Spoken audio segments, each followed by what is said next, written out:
Hello and welcome to Media Lit, where we treat each piece of media like great literature. I'm your host, Randy Elaine, and joining me, as always, is the one, the only, the great Kris Ingersoll. Kris, how are you doing? What have you been up to this week? So good. What's going on? Not a ton, but it's been like I've been in a mode of feeling like creating lately, and I harvested a bunch of ripe tomatoes from my garden. Finally, they've like these plants are huge and they're fruitful. They've been slow to ripen, and I just made my first sauce, and I am stoked. And I wasn't ready to make the sauce yesterday, so I made cookies instead. So I've got like fresh homemade tomato sauce and some fresh homemade cookies to revisit. I'm a very happy boy. And tonight we're talking about one of my favorite subjects, so I couldn't be better. How are you, man? I'm doing incredibly well. I've got this podcast, and then I'll be going straight to bed so I can take my 10-year-old to Six Flags New England tomorrow for our second trip of the season. I was going to say second time this summer. The guy loves a roller coaster, so I will be hitting Superman, Batman, you name it. I'll be upside down and inside out. It's gonna be quite a day. But I'm excited for it. He's been planning like our entire itinerary for like a week, like the order of the rides. So I'm ready and raring to go. But more importantly, we've got to talk about Lost. So if you are someone who hasn't tuned into Media Lit for a while, we are in part 2 of our very first 2-part podcast. This is part 2 of our Lost draft and pitch episode. In our previous episode, our 6 panelists drafted a bunch of their favorite characters from the television series Lost. They took those characters home with them. They've been creating, planning, prepping, and tonight we are getting back together so everyone can pitch their idea for a Lost Legacy sequel featuring those characters. So it puts some fun limitations on the project while also kind of forcing us to embrace our nostalgia and try to figure out how a network or a streamer might try to put a project like this together. So, Kris, who are these panelists that I speak of? Oh, Randy, we've got a full cast of main characters here. There are no red shirts on the podcast tonight. Their accolades are many and varied, and so I invite all of our listeners to go back and hear that on the first round of the podcast. But returning tonight, we have got new podling James. James, welcome back to the pod. Thank you for having me. Absolutely stoked to see you. With James, of course, comes Shruti joining the pod one more time. We would not be able to talk Lost on Media Lit without dear podling John. John, thanks for coming back to join us. Always delighted to be here to talk Lost. And last in the intros, because she's going to be last in the presenting order tonight, the absolute anchor of the podcast, Leah. Welcome back. I can't wait to hear your pitch. Oh my goodness, the anchor. I feel like that could be a Dharma station if it had to be. Maybe it's mine. We'll see. See? That's why you're here. That's why you're here. Yeah. So we have, like I said, all main characters, no red shirts tonight. It's going to be a good conversation. Welcome back, everybody. Yeah, absolutely. And spoiler alert, we are not going to get any Once Upon a Time crossovers like I thought we might. But it turns out we do have quite a great fandom representation in the room. However, I do want to talk crossovers of a certain type just for a moment. Because, Kris, after our first episode at the end of the draft, I was diligently taking notes as to which character was taken in each round. Being the attentive podcaster that I am, I wrote down the 4th, 8th, 15th, 16th, 23rd, and 42nd picks in the draft. And then I went on social media and I've been challenging our podlings to consider writing in a pitch featuring those characters. And I want to read a pitch that we got from my friend Maria Giddings. If you listened to our Nick at Night episode, she was one of our panelists over there. And I say crossover of sorts because when I got this from Maria, she prefaced the project by saying that she had just spent the weekend in Providence at the Necronama Con celebrating the works of H.P. Lovecraft. So you will see that not so subtly involved in the pitch. So here we go. It's pretty lengthy. I'm going to read a portion of it, but it's a ton of fun. All right, it's called Lost, The Forgotten Depths.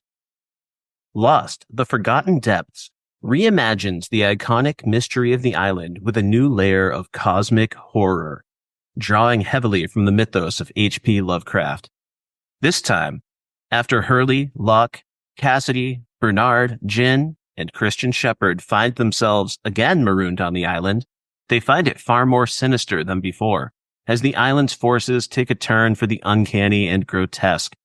They discover dark secrets linked to ancient cults, alien civilizations, and monstrous gods who have slumbered beneath the earth for millennia. The island warps reality, bending time and space, and thinning the veil between the dimensions.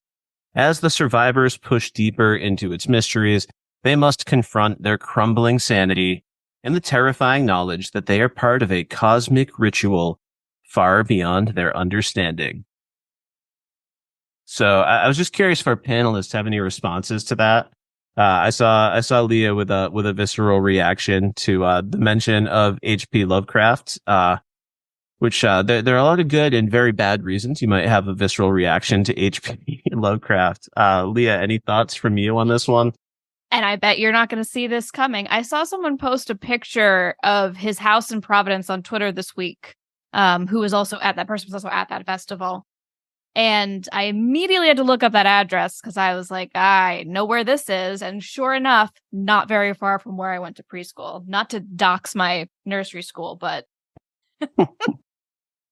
that was my reaction. It's just in the news, in the brain. That sounds like an expensive show. That's my only note on the pitch. Yeah, we gotta be careful in these trying times. Absolutely. Depends on how much you show versus how much you imply, right? Yeah. They're gonna have to hide a lot. Yeah, but just missing things around corners. I feel like we need some real body horror. Yeah, we have to build to the elder gods. I think there are some like real like lost theories from like early in the run involving aliens that would absolutely love this Lovecraft call out.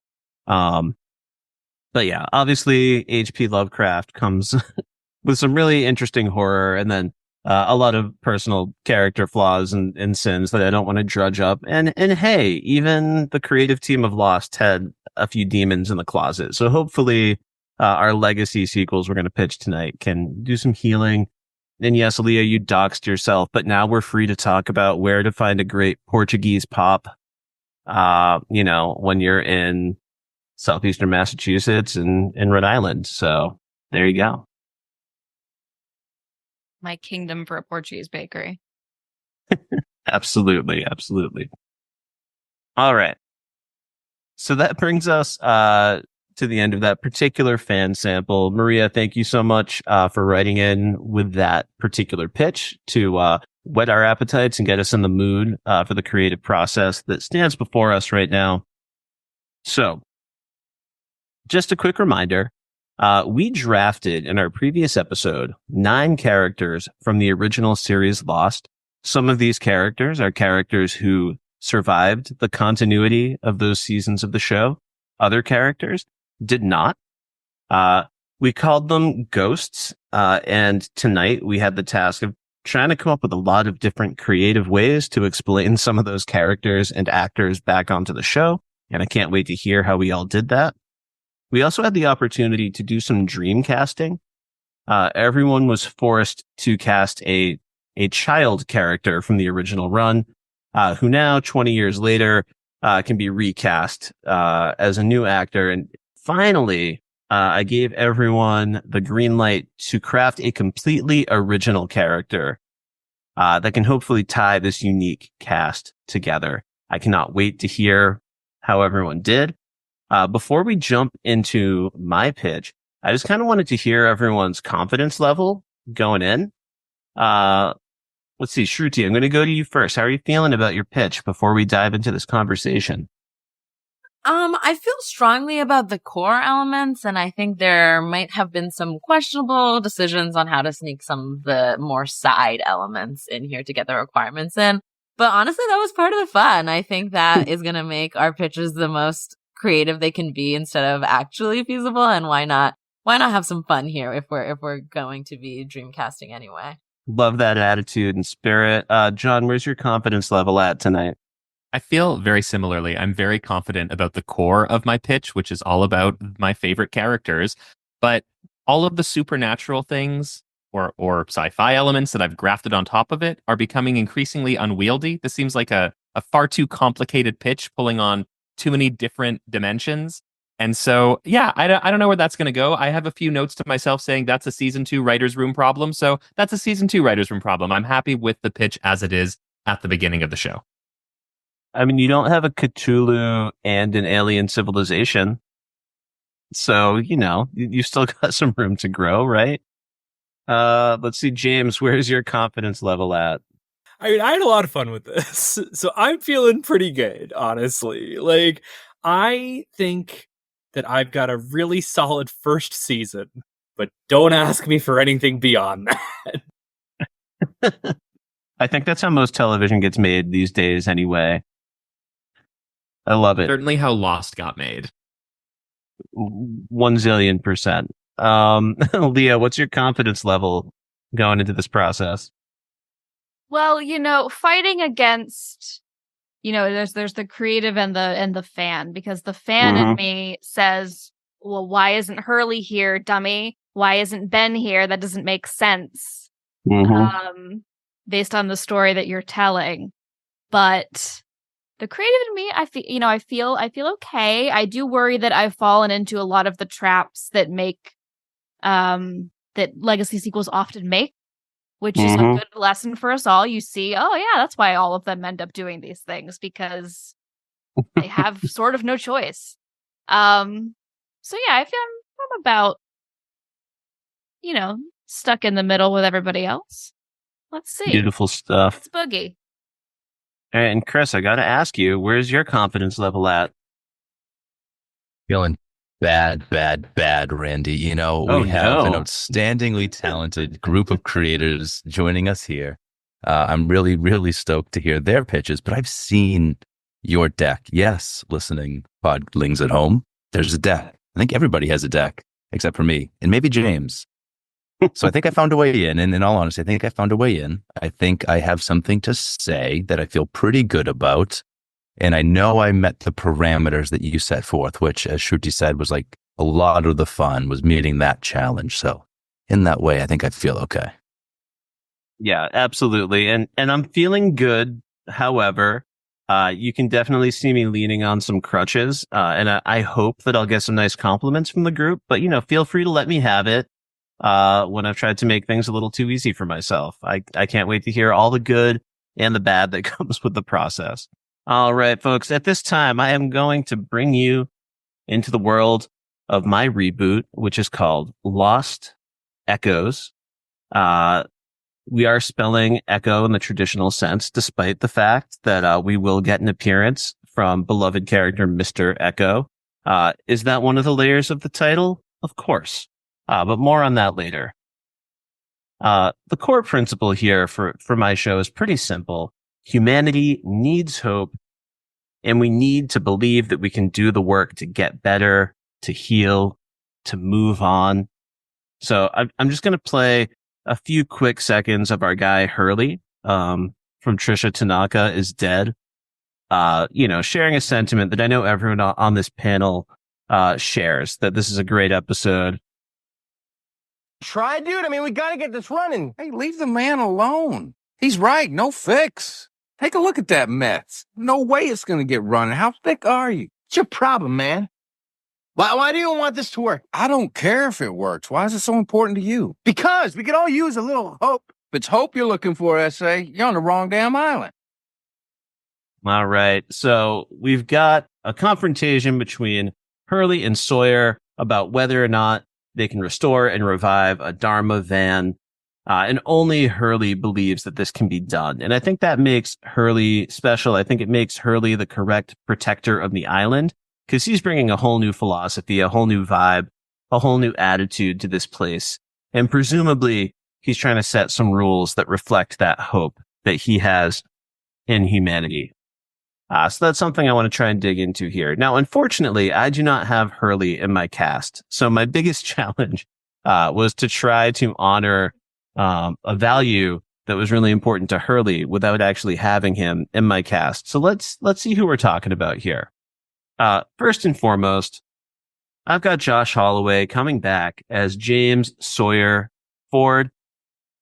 Listen, he has been through the ringer. He has jumped from helicopters. He's lost the woman that he loved in Dr. Juliet Burke. But he finally made it off the island. And in my mind, Sawyer is retired. He is living a life in largely comfortable solitude. He's certainly keeping in touch with his island family, the folks who survived, developing a relationship with his daughter, his friend Cassidy. But he also needs that privacy. He's not ready for the hustle and bustle of life, but he is living his best life. He is reading, he's writing, he's probably chopping wood, probably shirtless, having a great time. We've got Terry O'Quinn coming back as John Locke. Now this John Locke that we're going to encounter is going to be one of the Whispers on the island. He did not end his life on Earth in the most positive place. He was on the verge of suicide and was talked out of it by Benjamin Linus, only to then be murdered.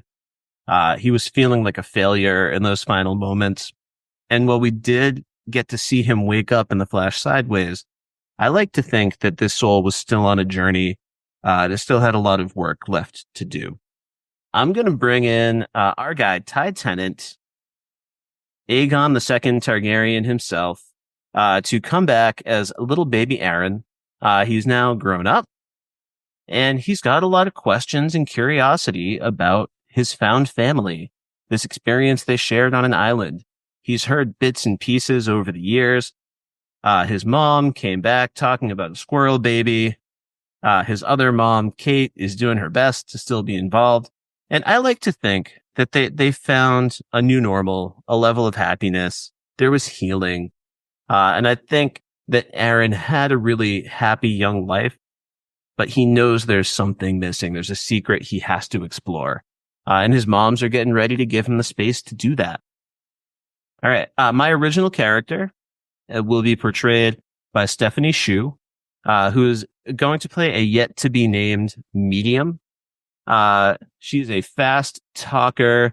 She's got all of the attitude, and confidence that you'd expect from a Stephanie Shu performance. And she is here because I needed someone who could really go toe to toe with Josh Holloway as Sawyer, who could disarm him when he was trying to take charge, and put on that confident show. And I think it's going to take him a full season to figure out how to manage this relationship, how to still feel confident in the face of what's happening here. And also asking himself the question of whether or not this medium is for real. Is this just another con artist from a new generation? All right. I've also got a couple of recurring cast members. We're going to bring back a couple of the most prominent sort of spirit characters from the original series. Number one, we've got Mr. Echo returning.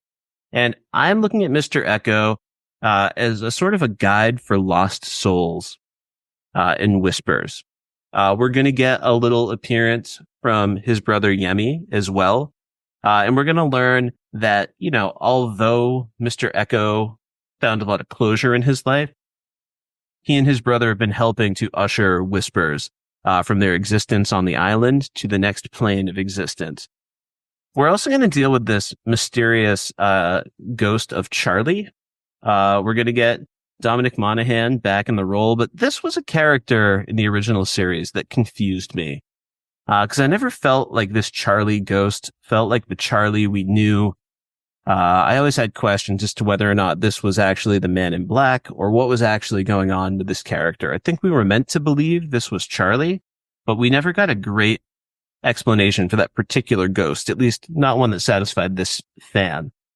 So he's also a guide for lost souls, ? We're not quite so sure we trust this guy. I went in this direction because of the new man in charge. This was a little sort of mini-sode that was released after the original run of the show.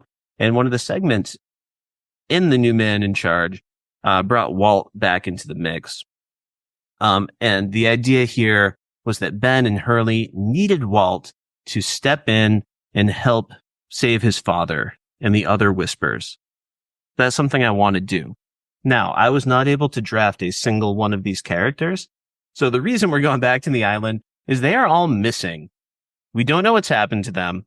As the season goes on, we're going to learn that they've disappeared into some other sort of existence, some sort of liminal space. Hurley used his island god powers to kind of weaken whatever was separating the spirit world from the real world. So our ghosts suddenly have more powers. Our John Locks, our Mr. Echoes can present themselves to more people. But Hurley, Ben, Walt are missing. We need to find them. We're going to have Sawyer fall into this reluctant hero role. We really need your expertise. You're going to lead this expedition to the island, a la Dr. Alan Grant in Jurassic Park. Grudgingly, he will go. And the person who's really pushing him to go is Aaron, because he has been visited by this ghost of Charlie. And this ghost has convinced him that he needs to go to the island. He has a purpose to serve there. He is some kind of a chosen one. All sorts of forces were pushed into existence to get him there when he was a baby, and he needs to go back. The souls are suffering. Now, podcasting is an audio medium, but I want people at home to know I picked a very dramatic image of this ghost Charlie visiting Hurley, like just really vamping it up with his hand on his forehead, leaning back, because I thought this picture completely captured that this ghost Charlie felt like some kind of different personality, some kind of more animated version of Charlie with some kind of ulterior motives. So in my mind, this ghost Charlie is pulling the strings, and he's up to no good. And we will eventually learn that he is the threat. This is not the spirit of the Charlie who ultimately redeemed himself after reliving his greatest hits and making a selfless sacrifice on the part of everyone else. This is not the Charlie who gets to move on in the Flash sideways.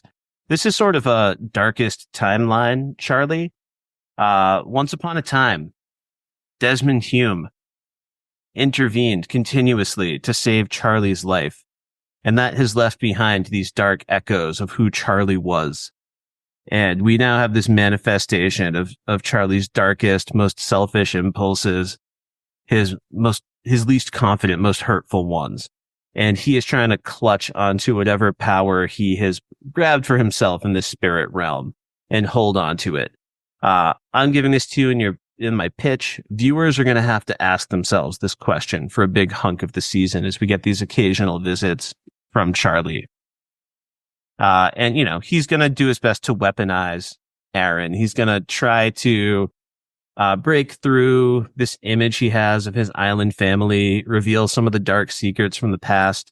And I'm even going to bring in the stupid Dexter Stratton DS ring that Charlie tried to leave for Aaron. Sun found it at one point. We don't know for sure if that went on a submarine with her. In my mind, Charlie's going to help him find it. He's going to almost absorb memories from this ring. It's going to help activate his powers and push Aaron toward the dark side for a bit as he realizes that these people who have been guiding his life maybe aren't so perfect after all. And finally, we're going to be asking questions about this medium portrayed by Stephanie Hsu. The first thing I actually loved her in, even before Everything Everywhere All at Once, was her turn on The Marvelous Mrs. Maisel. I just absolutely loved the confidence that she brought to that role, this strength of character, and it just proved to me that she can go toe-to-toe with absolutely anyone. So while we are going to feel like we're getting a positive, wholesome, growing relationship between this medium and Sawyer and Aaron, we're always going to know that there's something hidden in the background. We're never going to be able to quite fully trust her in this first season. All right, before I get into my key power dynamics, folks, what questions do you have? Is there anything that's working for you or anything you would have done a little bit differently? I have to ask you a question. I mean, I was a little jealous to see Hurley so present in the presentation because I know that I drafted Hurley. And he can't show up in your show. So I have to ask, will your audience be aware along the run of the show that these mystery people that we're searching for will never appear on the show? It's going to be an open mystery, Kris. And if we can get picked up for a second season, perhaps then maybe down the line we can get them. But no, I drafted him. He's not available. He's on my show. No, I love this. The reason I ask is because I imagine the internet. I just imagine the discourse around this show as it's evolving and the conversation around these mysteries. That's the one thing I would say, even so far, without the power dynamics, just looking at your cast and the story you intend to tell, there's going to be a great conversation around this show. Yeah, absolutely. Absolutely. Okay, I have to ask. So the medium is clearly a medium, or possibly not a Karn artist. But Aaron also sees Dark Ghost Charlie. So my question is, are Echo and Dark Ghost Charlie available to anyone to see, but only certain people can see other kinds of ghosts? What's the ghost vision situation on this show? I'm so glad that you asked. The most honest answer would be that it's intentionally broad and confusing. But a more honest answer would be there are certain people attuned to these spirits who can see them better. A character like Sawyer is only going to be experiencing these spirits through his dreams. And perhaps in a late season episode, being back on the island, he may start to see some of these spirits more in real time. But it's going to be largely a journey of faith for our guy Sawyer. He's certainly seen a lot. He's got a lot of evidence to support the fact that something like this could be going on. But still, it's going to be a battle for him. So really great questions. Initially, James, yes. Oh, sorry. I didn't want to cut you off.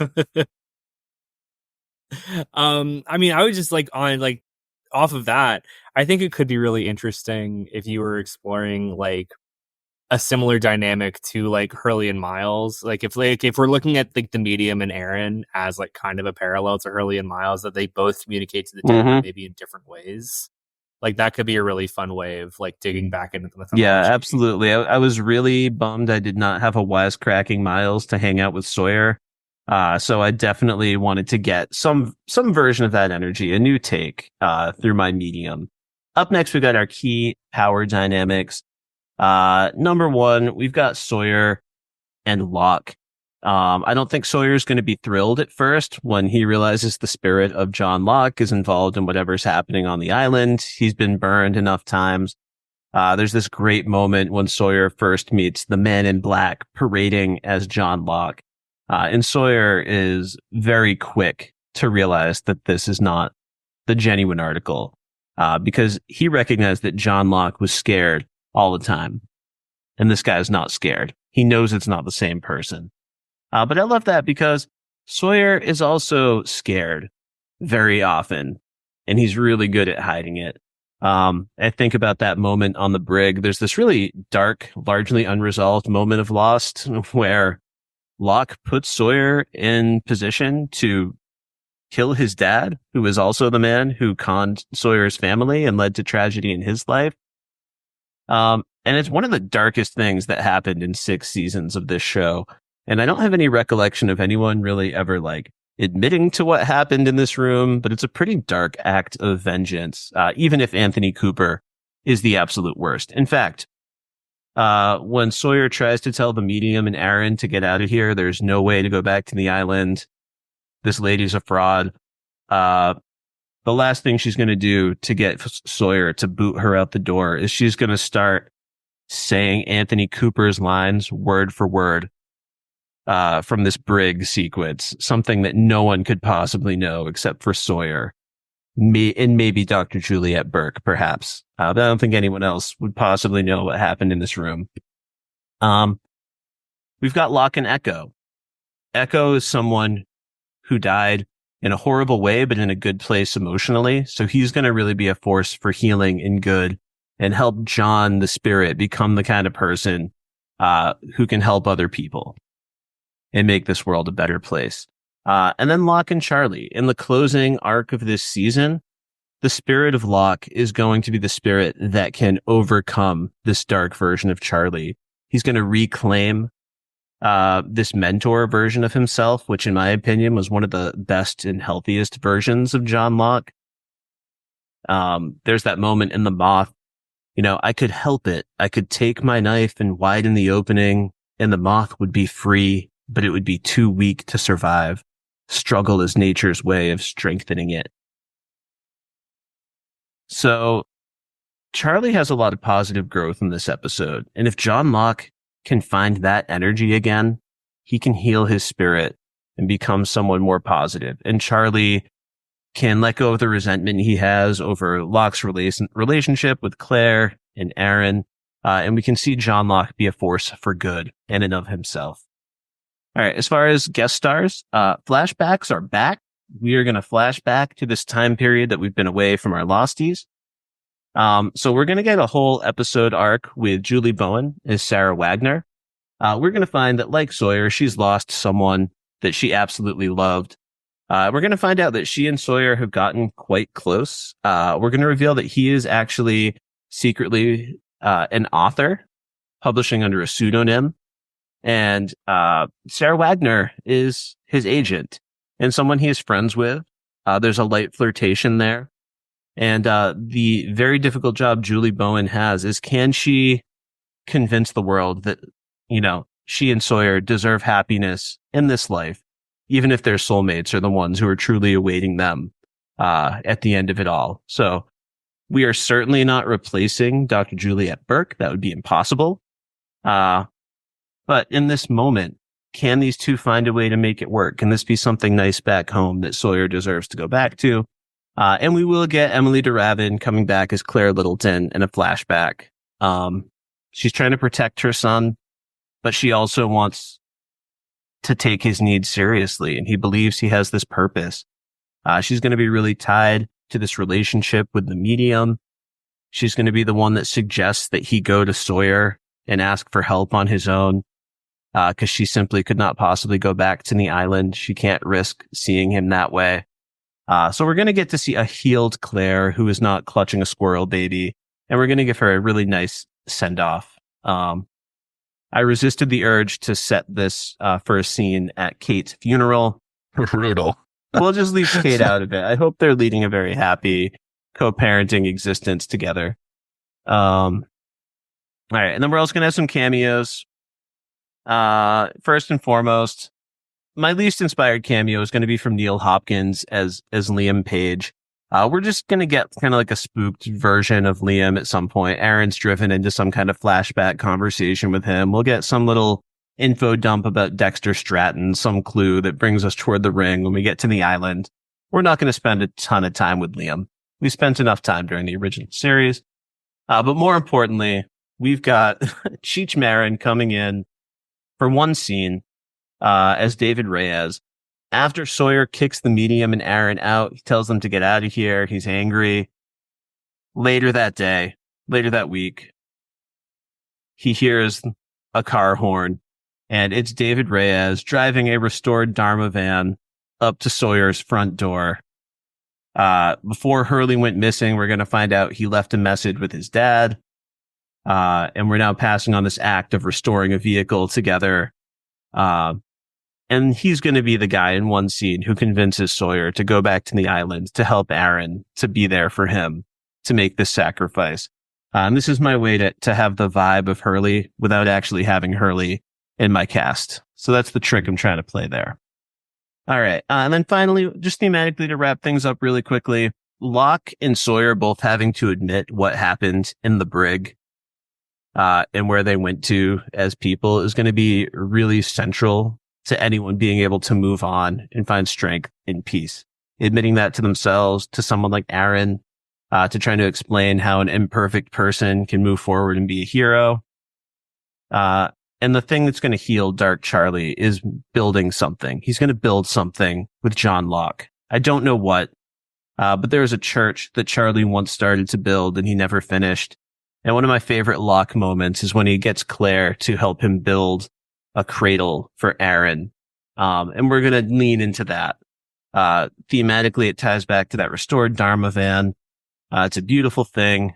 We're going to realize that perhaps there's a way to save Hurley. Dark Charlie thought he had tricked Hurley and Ben and Walt, but really they just have faith in their friends to go on their own journey. and find peace and ultimately help the Whisperers move on.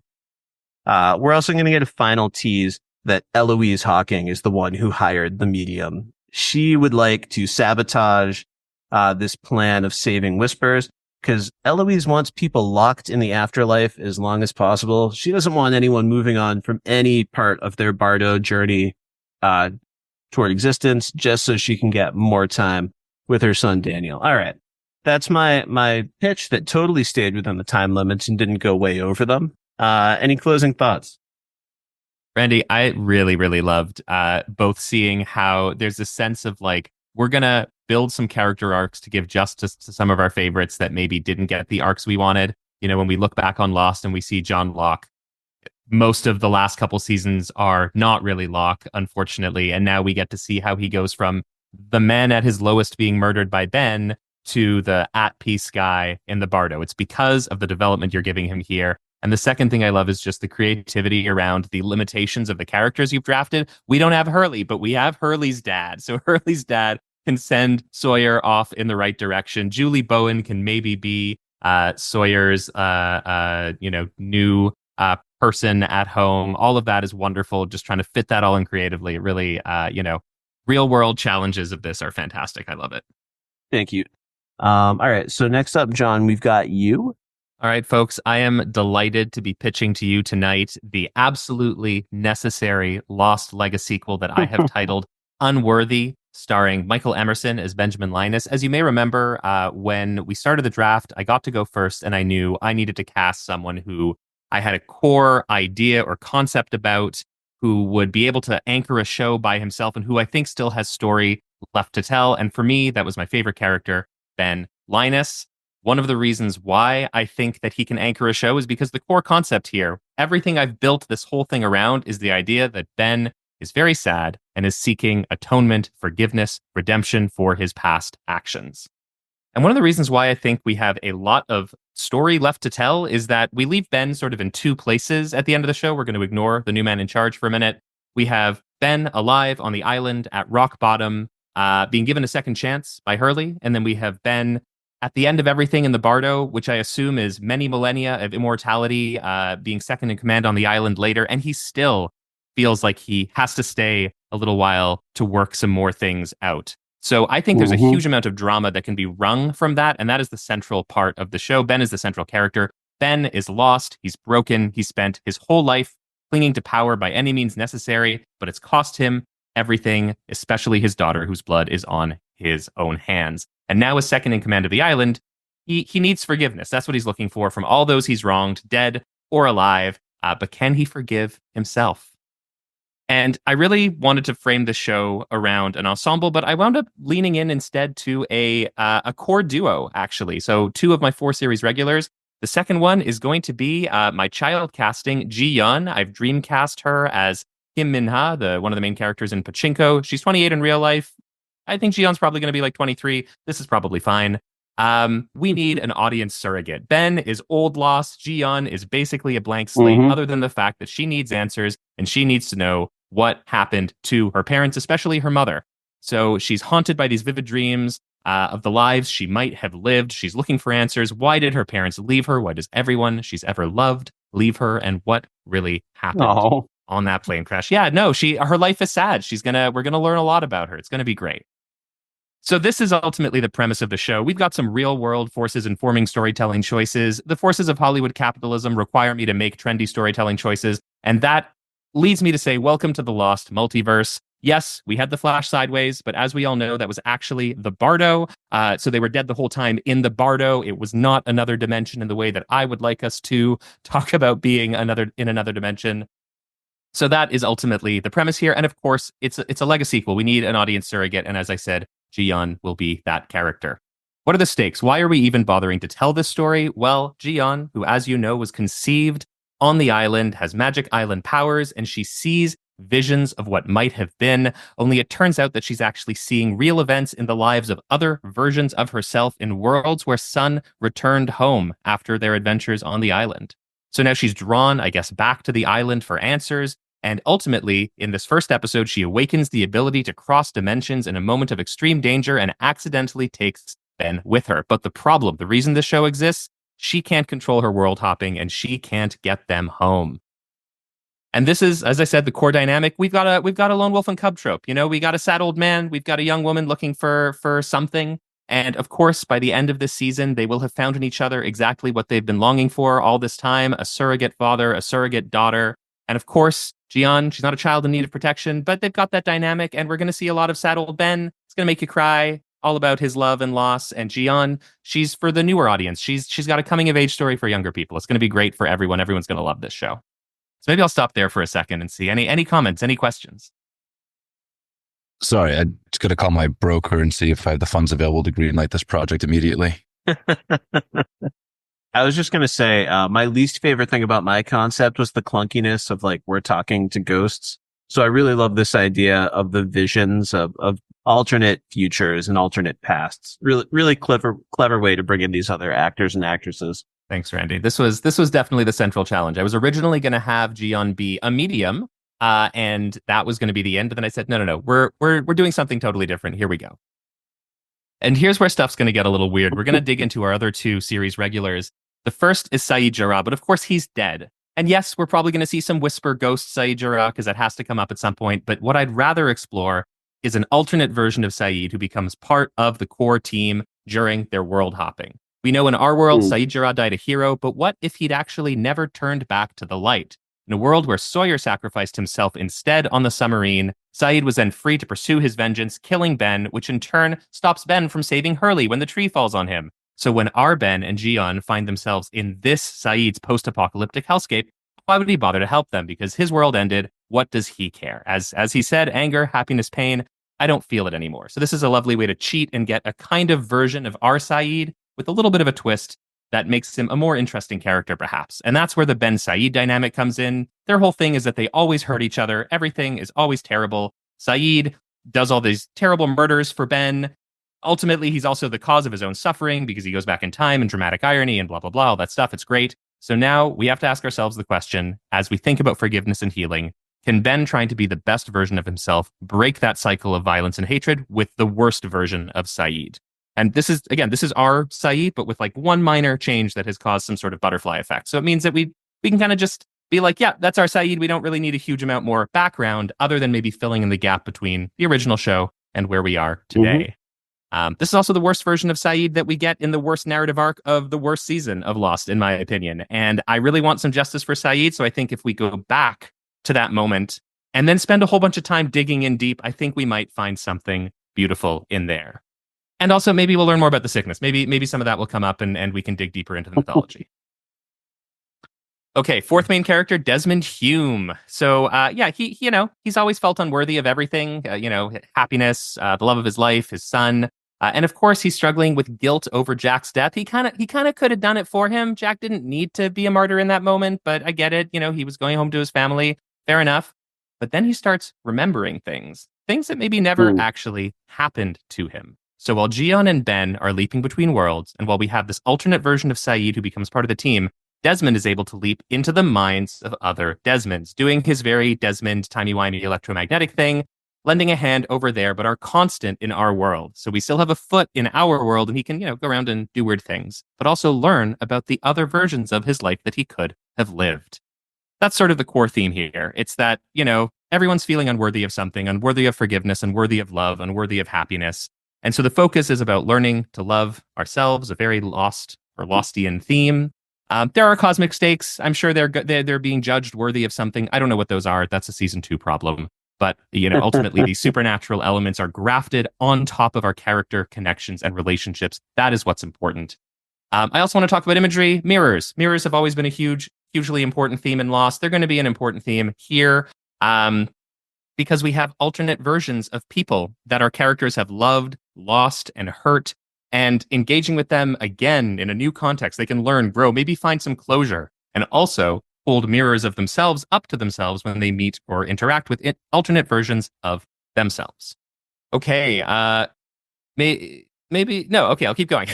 So a couple recurring characters. We've got original character, the agent, who I'm casting Anna Sawai in this role. I need someone mysterious, and this person is a mysterious inhabitant of a place called the airport, the intermediary space between worlds, because of course, in the world of Lost, the literal embodiment of multiversal transit has to be via airplanes, or at least some kind of airplane-like setting. Ben, Gian, later Saeed, they're going to travel through the different gates to get to different worlds, with the agent acting as a sort of guide. And I don't actually want a name for this character. I want it to be a title. This is going to be the agent. But is she friend or foe? What does she really want? Ooh. I cast her because she was amazing in Shogun, playing a character who played a lot with sort of internality and externality around emotions, right? The subtlety of like what she's choosing to show, what she's failing to hide, all of that. That's what I want in this character. Anna Sawai as the agent. Our second recurring character is Sun, Yunjin Kim. Jian wants answers. We need some answers. I'm very glad I got to Sun. Did not get Jin in time. Oh well, that's not a problem. Sun is going to handle this on her own. And we've got lots of options. We've got multiversal options with alternate suns, and we've got ghost mom options with Whisper Sun. Not an issue. We can dig into all of it. We're going to see a lot of them. Sometimes maybe we're going to have an episode that has nothing to do with Sun and Jian, but she might just like go off and see what Sun is up to in that world because she wants to learn a little bit more about her mom and maybe take an opportunity to live a bit of an alternate life. But is that what she really wants or needs? That's a great question. Maybe we'll find out. And Sun, she's not just going to be chasing Jin. She's going to have a rich interior life of her own, doing all kinds of things from caring and mothering to corporate takeovers and killing people. It's going to be great. Sun's going to have a lot of dimensions to her. We're going to like her. Maybe she'll be promoted to series regular in season 2. And maybe our Sun will be a Whisper hanging out in the airport. Because what is the airport if it's not just an intermediary space between dimensions, but maybe an intermediary space between our world and all of the ghost worlds? So yeah, that's something ghosts, the airport. It'll be fun. I imagine the airport to be kind of like the Red Room in some ways. It's going to be kind of normal, but it's also going to be kind of surreal. It's all good. It's going to be a fun time in there. Our one-shots. Okay, we've got Alex and we've got Shannon. Alex, she's going to appear at the end of season 1. She's going to be a big deal for Ben's arc because Ben's whole thing, he's trying to find forgiveness for himself, of course. I'm going to cheat. We're going to have some archival content. Ben is going to hear her voice. Ben is going to maybe see a shot of her that we're taking from the original series. That's okay. She's only here for one episode. We will use her in that episode, but we're also going to cheat a little bit. My sort of idea here is that in maybe the penultimate episode, they're going to go to a world where they finally get a glance at an Alex just as they're going back to the airport. Ben, sort of devastated, shouts, "We have to go back," cut to black. And then we are in the finale of the season, and he is in a really difficult situation. He has to choose. I've written here, save another Alex or save Gian. I don't really want to make this like a Sophie's Choice situation. I think maybe it's about, does he stay to parent an Alex? Or does he stay with Gian, his new surrogate daughter? What does it mean to be a father? And that's gonna drive Ben this whole season. It's gonna be great. And maybe he even has a healing conversation with the Whisper of Alex, who is okay to move on when Ben ultimately forgives himself for what happened. I'm running right into time. So I'll just say Shannon, something, Saeed. I want to motivate stuff in the Bardo. Alternate Saeed's going to run into an alternate Shannon, maybe a Shannon that survived the island and is self-actualized and is all these wonderful things. And we can see a cool version of Shannon that could have been if the writers had given her the chance. And ultimately it's all about motivating self-love, though. It's not about romantic love. They're going to find each other. They're going to have a nice time for one episode. And then Saeed's going to go off and maybe feel a little bit better and love himself a little bit more. Hooray. Of course, this is Lost, or at least a Lost Legacy sequel. We need some kind of procedural engine so that each episode can be its own thing while telling a broader story. Each episode will be set in a new world. Will this be the leap home? Will they find their home world this episode? Unclear. We'll see what happens in a later season depending on renewals. We also want some non-linear storytelling. We've got some complicated stuff happening already, so who knows if this is going to be a good idea, but we're going to have flashbacks. Who is Gian, really? What happened between the end of Lost and today? What's going on with Alt Saeed? What's going on with all these other different versions of characters? And also, because Gian, as we know, sees visions of things happening in other worlds, we can frame every episode around Gian receiving sort of a download of some visions, and then over the course of the episode, unpacking elements of them in some kind of vision back or something like that. I'm left with my 2 cameos, and this is not necessarily where I wanted to go. I think ultimately Desmond is great, or Desmond's not doing great, but Penny's probably doing just fine. So we're just going to see her give him like a supportive kiss, or maybe like Desmond in an alternate world is going to call Penny and she picks up and he's going to shout, "You picked up, Penny!" And like it's a cute, funny callback to the original show. And that's it. Penny's fine. Everything's great. She's just somewhere else, not on camera. Nadia, her relationship with Saeed is toxic for a lot of different reasons. I am a supporter of that idea. You know, he tortured her. They got together. It's sort of a weird thing. They're both hanging on to very challenging elements of their past when they're together.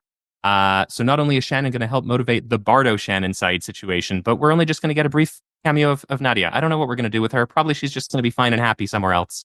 I don't really want to like have her just like hit by a car randomly, as much as that might be an interesting callback. But yeah, I think we're just going to have her appear and she's going to be fine.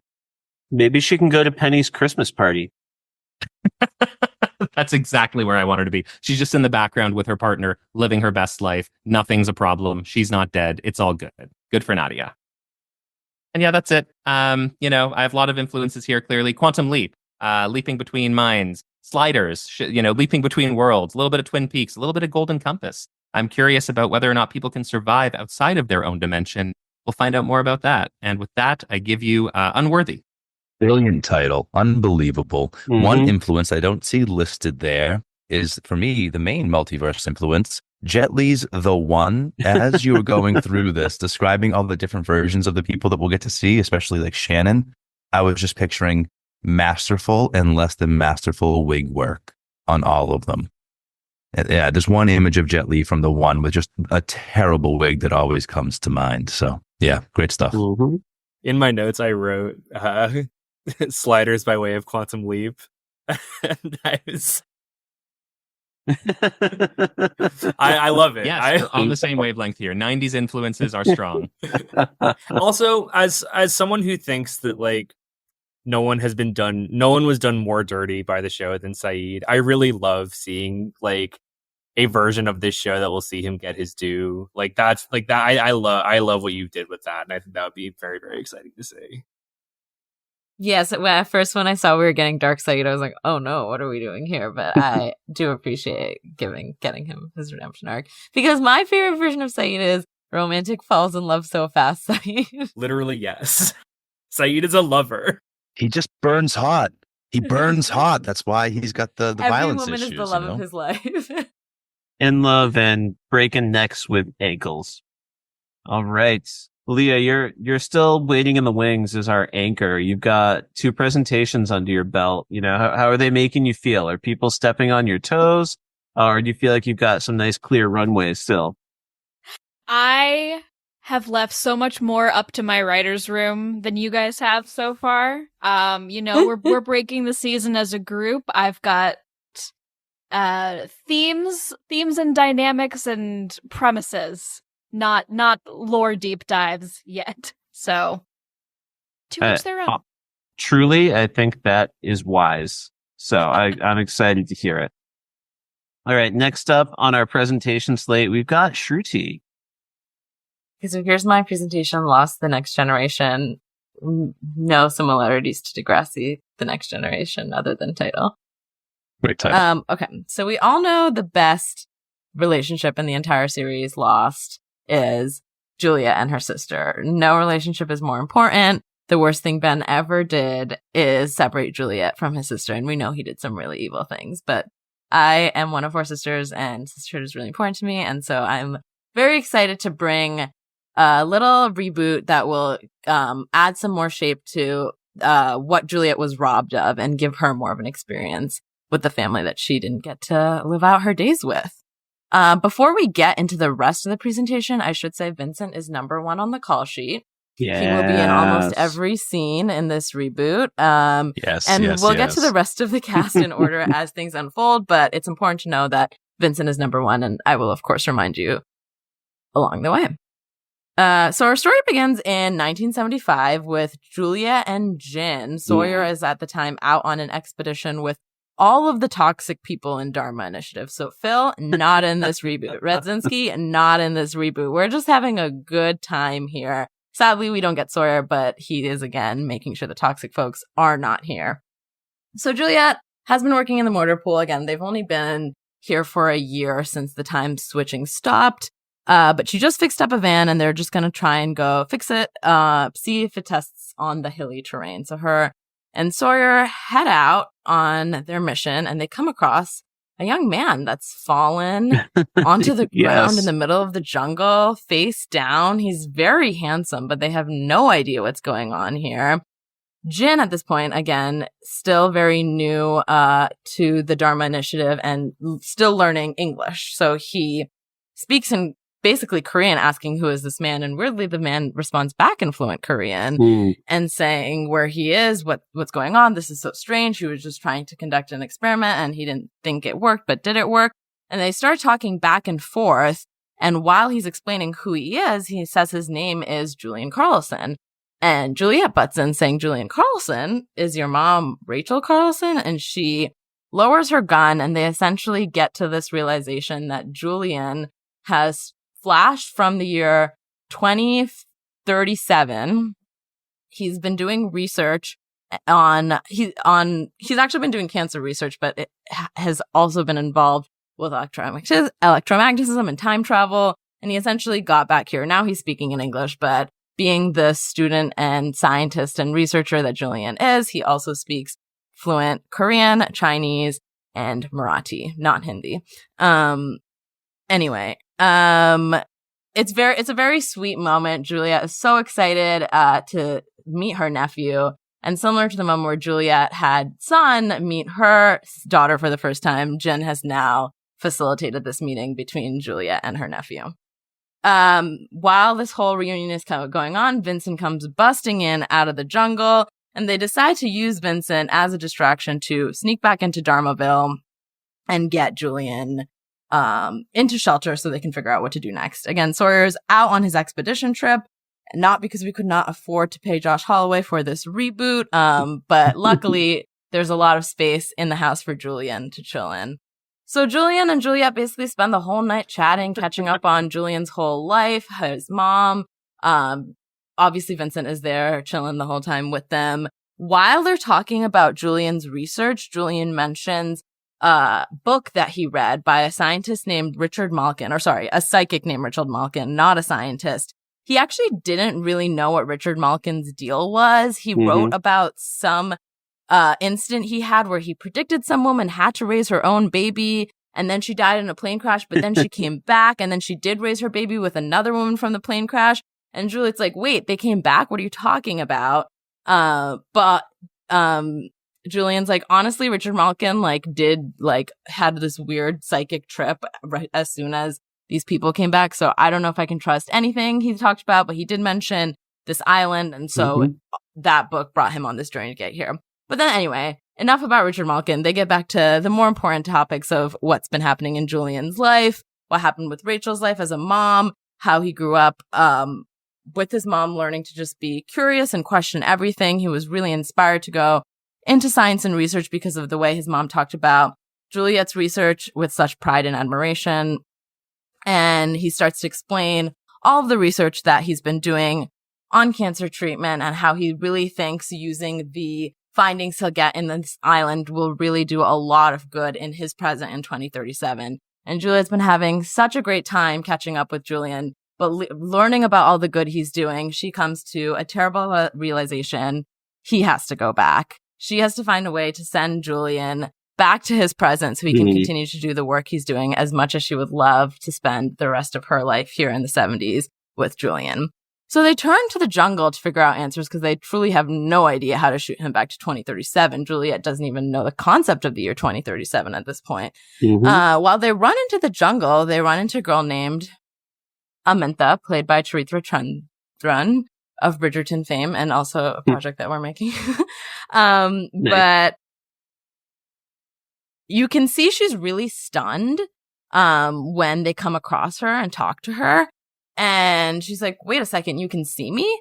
And they're really confused. They're like, yeah, we can see you. And then there's a bit of a lore dump here, but essentially what we find out is Amintha is originally from India, but has basically been on the island since pre the construction of the Bigfoot statue. Oh, wow. She was researching time travel on an expedition, and she time skipped so much that now folks who haven't time skipped can't see or hear her. So because Juliet and Jin and now Julian have all time skipped, they can see her. Julian can't really see her because he's only time skipped the one time. But Juliet learning this puts added pressure on her. She's like, I can't have Julian learn this, get the same fate. We also figure out here, this is why none of our losties ever saw Amintha, because most of them hadn't time skipped. I love this. Thank you. Okay. Also, don't forget Vincent is here and number one on the call sheet. Yeah, I would just like all of our listeners to know that, Shruti mentioned that Vincent would be in every scene of the show. But we have a nice little visual aid PowerPoint presentation here, and Vincent is in every single slide, and it's incredible. We got to show the good boy when he shows up. Okay, anyway, now our crew is... so Amantha tells them, listen, I know all about this island. I know all about the pockets of electromagnetic energy that can basically send Julian back to his timeline. We need to go back into the Dharmaville station, like where you guys are from, because that is that's what we can harness. So they sneak back and they accidentally run into Karen DeGroot. Karen DeGroot, original founder of the Dharma Initiative, is there on a site visit, and with no other options, they basically feel like they just need to come clean to her about what's going on. And they almost just cozy up to her investigative side and really praise her for all the consequential research she's done, spearheading this whole initiative. And so she agrees to help them out in this whole situation. Another thing to note is because of all of the research Karen has done, she can also see Amantha. And so she's been talking to Amantha a lot, but being the real weird Karen racist she is, she keeps saying namaste to Amantha every time she talks to her. And Amantha has never said namaste the whole time she's been on the show. She's like, why is this white woman keep saying namaste to me? But this is what caused the rest of the Dharma Initiative to start saying namaste at the end of their videos, because they're like, oh, Karen's doing this. We have to do this. And we get an explainer for why the Dharma Initiative randomly says namaste in the original series. Oh, yeah. Okay, so anyway, they craft Julian's route home, but while they're trying to figure out all this research, Juliet starts to have a lot of regrets about leaving Julian. She's, been having such a great time spending this time with him. She would love for Sawyer to meet him if he can get back from this expedition. And luckily, time-traveling ghost Dogan shows up to impart some wisdom on how he had to leave his son, and sometimes it is really hard, but you have to do what you have to do to leave family behind. So the team is finally ready to say goodbye to Julian. They figured out the way to harness the electromagnetic energy to pop him into the air. But the issue is they can only move him up. They can't physically move him to his exact space that he was before he time traveled. So all they know is that they can zap him 330,000 feet into the air, give or take. And so they do some research, they do some begging, they make sure that they've gotten all of their T's dotted and I's crossed, and luckily zap Julian directly into the cockpit of Dr. Franklopidis. Franklopidis is like, what the hell, when Julian just shows up in the cockpit while he's flying his plane over the island. But he also at this point is very old because, again, we've popped out of time. Mm-hmm. And he's like, dude, I am too old for this shit. Like, I don't know what you're doing here. I'm done with this. I'm not helping you out. But again, Franklopidis is just too much of a good guy. So eventually he obviously ends up cozying up and getting Julian home where he needs to go. But Julian is really rattled by this experience. I mean, in the past week, he's basically traveled through time, been on a mysterious island, got all this research, and he's really struggling to come to terms with all of his experience. And so in the final shot of this series, we'll see him kind of recapping his journey to an old friend, and we don't really know who he's talking to and who he's confiding all this to until the final line, where we get to see he's talking to our very lovely Carmen Reyes, who tells him, I believe you. And he feels so vindicated that people trust that this is the wild journey he's been on, and does all of the cancer research to save the world. And that is my pitch. Oh, his mom, so satisfying. Mm-hmm. She's the final cameo. Yeah, Final shot. amazing. It's wild. I had, David Reyes, and just looking up how few episodes he was actually in, but both of those characters really held on to my heart in their appearances, right? So like, we're leaning on them for so much emotional connection, and I love that. I also love that you brought us a brand new Time Daddy. Oh yeah, that is true. I didn't even think about that. I'll just say I was just fully hooked. Like I really, just as you went through the presentation and we got to hear like how this character appears and this character appears, like every little twist just like had me like I saw Kris like whooping a few times. Like, yeah, fully. That was the vibe. Like Frank Lapidus, he's in his plane. He's shot up to there, and his like time to amazing, good stuff. Honestly, Also, at the end, I was like, shoot, I need to put Lapidus in here somehow. perfect, amazing, and every shot of Tom Felton, every different photo of Tom Felton you included, also amazing, fantastic. Makes me really happy to know that Juliet finally got to connect with her nephew after being deprived of so much connection. Beautiful stuff. Yeah. I love that this makes it like if Juliet hadn't said, all right, 2 weeks and went on the submarine, she would have also never known her sister and her nephew. Mm-hmm. And so this kind of, even though she ended up having such a tragic end, I think if she really did get this experience to meet her nephew, she would always make that choice 1,000 times over to stay with Sawyer. Yeah, 1,000,000%. In true Juliet fashion, it has an element of tragedy to it anyway, because she has to say goodbye again.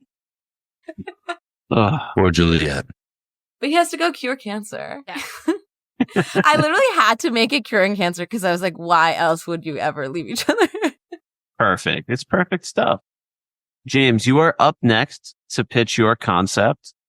All right. Now, I know the assignment was a Lost Sequel series, but sometimes to move forward, we have to go back.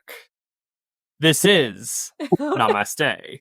I'm just going to take you guys through this. I'm going to take you through the story of the show. We're going to go one character at a time in true Lost fashion.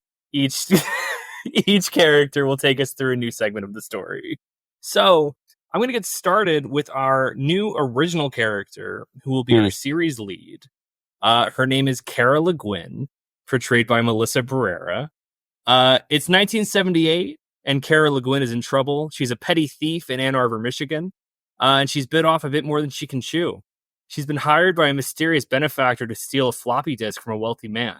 She breaks into his home, but as soon as she locates the disk labeled Valenzetti equation, she's discovered and knocked out, maybe with a bottle of 60-year McCutcheon.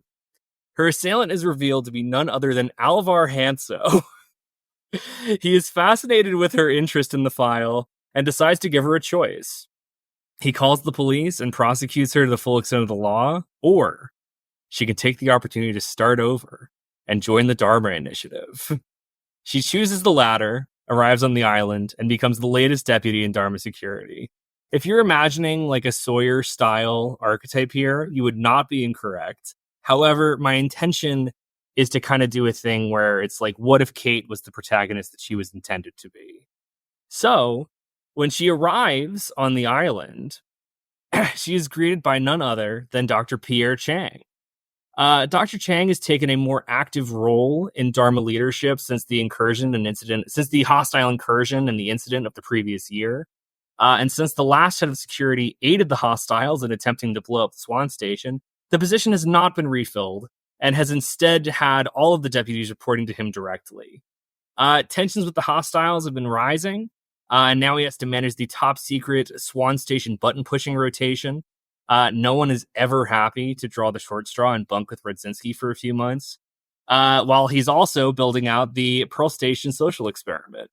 And even though he got to go on a time travel adventure with his adult son, he is embittered by the departure of his wife and son from his own time, and takes Cara under his wing as a father figure. So, moving outside of the barracks, we go to our next series lead, Richard Alpert. You know him, you love him. And he is in much the same position as Pierre, but on the other side. Eloise and Charles are still the leaders of the hostiles, but their relationship is in disarray. And they have abdicated much of the day-to-day responsibility to Richard, but more on that later. However, despite being functionally in charge, Richard is not really empowered to make command decisions that may decrease tensions. He knows waging war with Dharma is not what they're supposed to be doing here, but though as far as he's concerned, Dharma's not supposed to be here either. He's walking a tightrope, and Jacob has not revealed himself in months, leaving him unsure of the path forward. We see him forge closer relationships with younger hostiles and see what insight they might have to offer. One in particular, Walt Lloyd. He's not supposed to be here. He's been living among the hostiles of the 70s for months, and they don't know who he is. They think he washed up on shore, but they recognize immediately that he is special. How did he get here? What is he doing here? Well, if you remember when Hurley asked Walt if he wanted a job, Hurley may not be appearing in this show, but in the time before our series begins, 30 years after it's taking place, Hurley has tasked Walt with going back to the 1970s for 2 reasons. 1, to study under Richard so he can take his place in the present, and 2, to prevent the purge from ever taking place. So, let's get into our supporting cast a little bit. Our 2 most important supporting cast members are Eloise Hawking and Charles Widmore, the co-leaders of the others who are in a doomed relationship. Eloise is pregnant, but she's distraught. People think she's acting strangely, or more strangely than normal. People ask her about her pregnancy, and she's like, no, he's already dead. And people are like, okay. She reads Daniel's journal obsessively. She's like looking for meaning in these notes from the future because she can't find any like on the island or within herself. She doesn't speak to Charles about any of this. She doesn't know how. She desperately seeks a sign from the island and also is seeking a receptacle for her anger and self-hatred over the murder of her son at her own hands. Meanwhile, Charles has kind of become the softer of the 2 of them in recent months. He doesn't really know what's going on with his wife, and the island isn't providing any answers. The 2 of them are going to be like a central, like doomed romance at the heart of our series. A wedge has been driven between them that he really is desperately hoping to gap, but he doesn't know how. And he can't meet her where she's at. He doesn't know if it's the pregnancy or if it's the incident or if it's the issues with Dharma or what. She just won't tell him. And she won't even let him see the journal that she's carrying everywhere. He can't focus on running the island, and maybe he's driven outside of it, creating circumstances for Ben, who is also not appearing in this series, to usurp his place at some point. So if we're getting into our 1 episode characters, one that's going to be really key to Eloise's arc throughout this season is the ghost of Daniel Faraday. In Eloise's centric episode for the season, Daniel is going to appear to her. He won't absolve her, but he will explain to her the machinations of time as he understands it. Whatever happened, etc.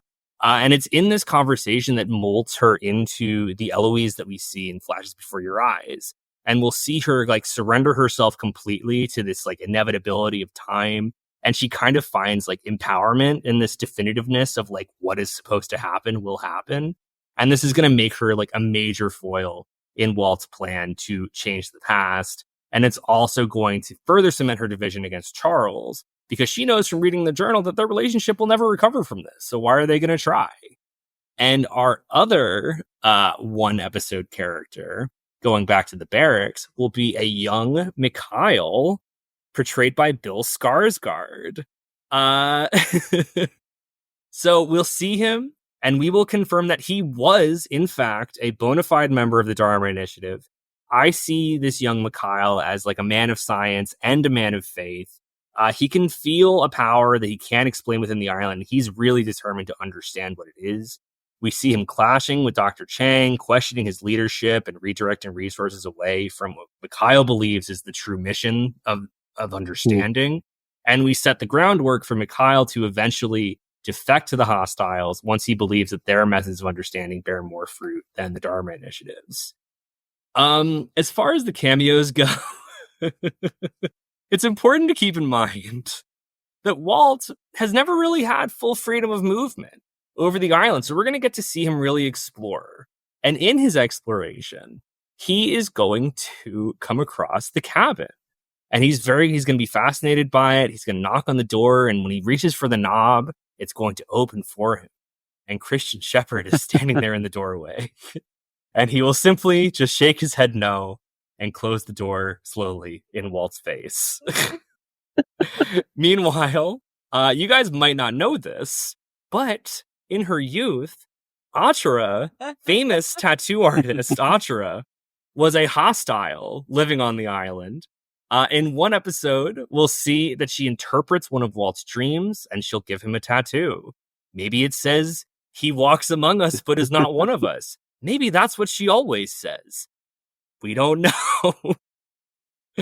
As far as the general threat goes, it's really like at the core of the show are going to be these tensions between the Dharma Initiative and the hostiles reaching this critical mass. There's going to be forces on both sides who are out for blood and want to use the incident to like push the conflict further, and Eloise is going to be stoking those flames on the part of the hostiles. So the challenge for Walt is going to be diffusing that tension and find a way to make peace before it's too late. He primarily attempts to do this through Richard. Richard is going to suspect something is off about Walt, but he doesn't know what.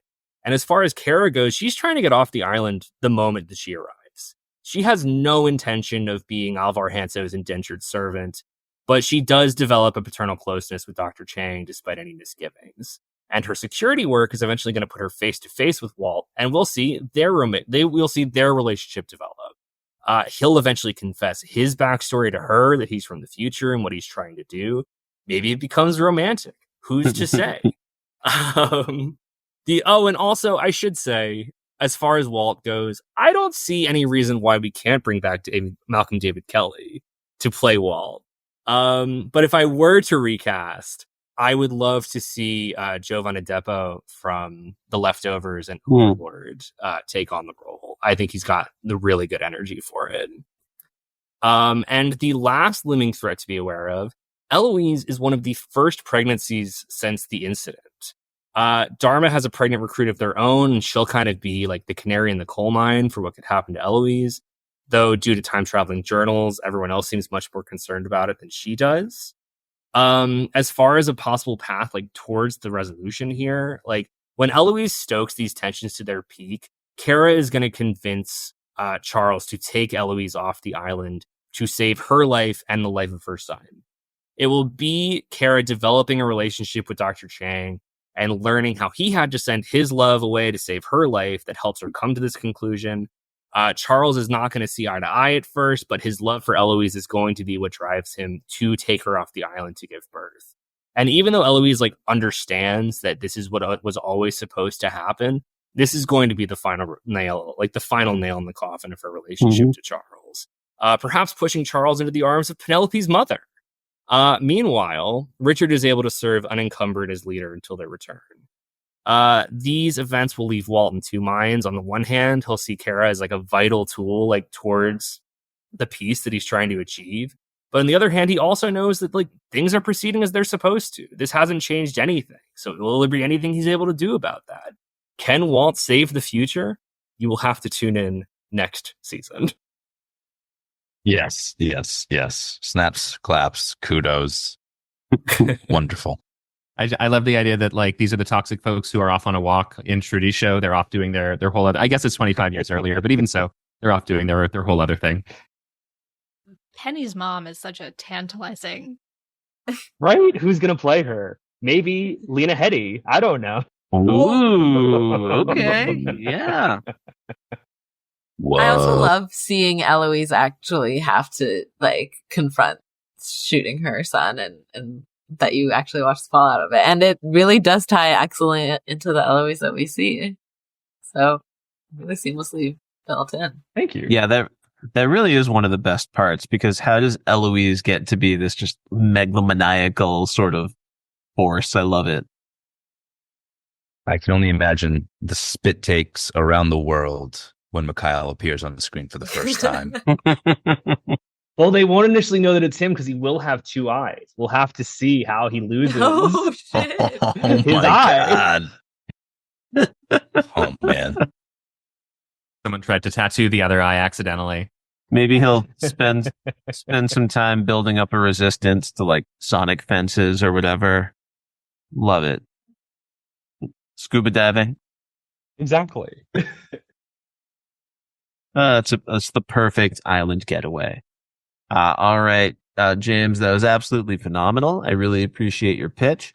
Now it's time to move on to Kris. Kris, what do you got for us tonight? Okay. So I'm here to present you with Lost Apocalypse, a 15-episode mini-series. We're coming to tell a very specific story. We're getting in and we're getting out. Mm-hmm. The story will unfold over 2 7-episode cycles, and we'll wrap with a 15th episode, The Dawning of a New Day. Mm-hmm. So let's talk about series regulars. The folks you're going to see most often in my show will be none other than Helen Norwood. Thanks to the timey-wimey shenanigans of the island, she'll be plucked from her life right after John Locke left it. So she will have had her experience with John Locke. She's still going to be portrayed by Katie Segal. Is it 20 years later? It certainly is. Will she be playing the same age she played on the original show? She absolutely will. Do I trust Katie to pull it off? Sure, I do. She will be a seeker on the island and Hurley's number 2. Next up, we have son of Desmond and Penny, Charlie Hume. Charlie's going to be portrayed by a young man named Nico Greedham. You may know him from American Horror Story. He's a strong-chinned, strapping blonde lad whose dad happens to be Scottish. Did I cast him for mostly that reason? Yes, I did. Charlie Hume comes to us as an explorer / scientist type. Think Indiana Jones. Sure. Next, we have Boone Carlyle, still portrayed by Ian Somerhalder. In this series, Boone will come to us as a new dark avatar of the island. He's a storyteller in search of an ending.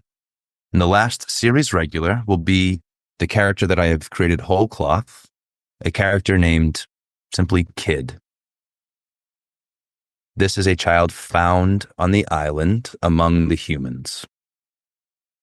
I did not cast this role yet. I don't know very many 8 to 12-year-old actors. So this is an open casting call for an 8 to 12-year-old, any gender. The idea is here they need to look otherworldly, ethereal, think like season 111 from Stranger Things. Kid. Now I come to our recurring actors. These folks won't be in every episode, but they'll be in most episodes. And this is where we're going to have Hurley, portrayed by Jorge Garcia, a self-aware servant leader, helping folks make peace with the bad stuff and find enlightenment. He'll be joined most of the time by Libby, still portrayed by Cynthia Watros. She's in ghost form. She's a ghost friend and a sort of important advisor to Hurley in his leadership role. Coming down the list here now, we have a couple of actors who are only going to appear in one episode. I was extremely fortunate in the draft to have picked Rose really early on. She'll be portrayed by L. Scott Caldwell. Who else? She's a woman just full of contentment, a person who has spent a tremendous amount of time on this island, becoming one with its energies and its mysteries. And then, of course, you all were really kind to leave me Bernard. And so Bernard will join her in just one episode of his own, portrayed by Sam Anderson again. Bernard is a man full of light. This leaves me just my 2 very brief cameos. I was delighted on draft day to get that little piece of shit, pardon my French, Randy Nations. Randy's coming back, and he's going to be portrayed again by Billy Ray Gallion. I'm hoping he can bring the same little shit energy that he brought the first time around. And my last cameo will be none other than Jack Shepard, regrettably portrayed by Matthew Fox, but he is still working, and it would be tough to recast the role. So, what are we talking about? What's happening in this story? What is the threat to my cast? Well, I can tell you that the island has been a place of peace and healing for some time now. In his power, Hurley has eliminated the darkness from the island, leaving only light.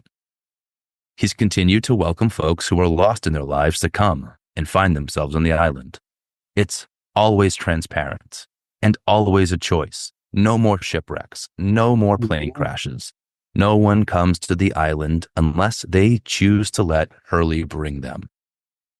He's also managed to help many of the ghosts to make peace with their lives, though none of them have moved on, quote unquote. Now, When new humans arrive unbeckoned to once again exploit this unique place, a darkness awakens.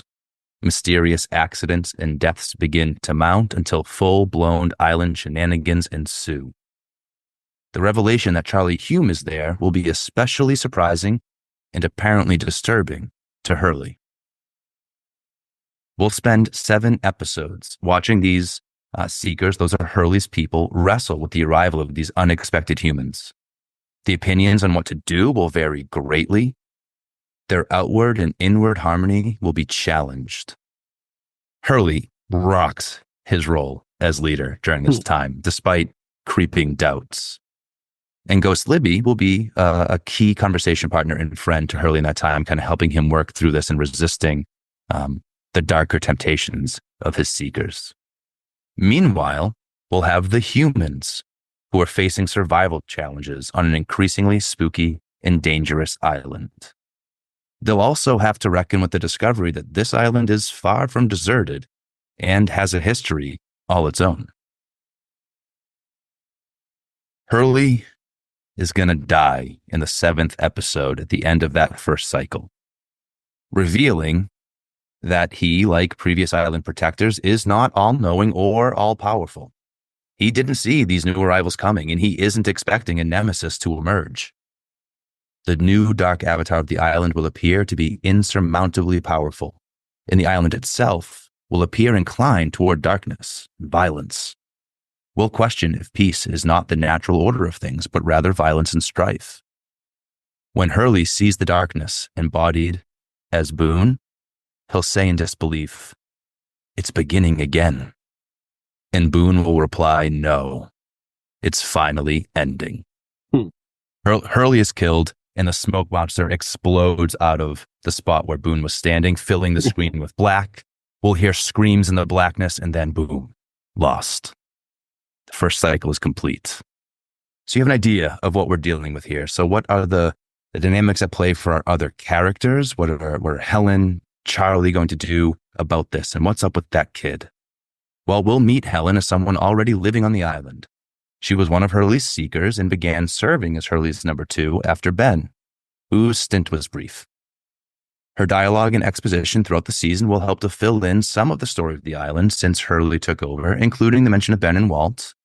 This will also help to illustrate the kind of out-of-time, timeless nature of the island. She'll be present when Hurley dies, and finding the rest of the seekers slaughtered, she'll go to the human encampment to help whoever she can. There, she'll find only Charlie and Kid left alive. During these next 7 episodes, Charlie will want to find a way off the island. Desmond trauma, anyone? Helen will be desperate to find a way to stay on the island and defeat the darkness. And Kid will be the in-between perspective, approaching everything with curiosity and innocence. Where did this kid come from anyway? More on that later, I suppose. Hurley will continue to appear through these 7 episodes a bit as a ghost and seemingly still with some power. Think like a post-death pre-protector passing on Jacob. Oh, and it's like a really happy thing that he's on the same plane of existence with Libby now. That's positive. Boone will continue to be a tempter and tormentor to our core 3. Unable to harm Charlie or Helen directly, because they're what he knows to be main characters, he has a plan for getting rid of them both. He's going to work to reinforce Charlie's desperation to get back to his life, and he'll tempt Helen into initiating a direct conflict, so then he can harm them in turn. Whether they leave or die, Dark Boone doesn't care. He just wants to envelop the island in darkness. And as for Kid, he'll say, they don't matter. They're not part of the story. Spoiler alert, he's wrong. Anytime we see him try to harm Kid, we'll think that he could because he's trying to, and he fails to because of the presence of either Charlie or Helen. But ultimately, we'll learn that there's really more going on with Kid. So, how might they resolve all this? What might we do here in these last 7 episodes? Well, Hurley's going to have to find a way to pass the power of Protector on. Once he, quote unquote, gets it, he'll say. He gets to move on to eternity. Charlie, Helen, and Kid will have to find the courage and wisdom to face their own darkness and live out their story. You might be wondering how Bernard and Rose are going to factor into all of this. Well, I can tell you, we'll have 2 episodes that run back to back that will help Helen and Charlie wrestle with key things in their arc. This occurs during the second cycle. Helen is going to need to realize that the goodness of the island can't be so clearly or easily defined. It's not so black and white. Deep wisdom will develop during an episode where Hurley tells her a story by way of flashback of a time before Helen arrived to Bernard's final day on the island. We'll see him happily going about his life, gathering food, working around the shelter, playfully interacting with other seeker children. Then he'll walk out on a commonly used bridge, which snaps beneath him, sending him plummeting to his death. Shocking. Heartbreaking. However, just behind him are those kids from before. And if he'd not accepted their polite offer that he should go ahead, since they move a bit slower, they'd have been the ones to fall and die. Helen has to wrestle with this. The next episode, Charlie will be struggling to accept what's happening to him and his part in the story. Everything just feels so tragic and so unfair. It's crippling his ability to cope and to positively contribute to the group. Again, we'll experience Hurley's guidance by way of flashback, this time to Rose in the days after Bernard's tragic, random, unfair death.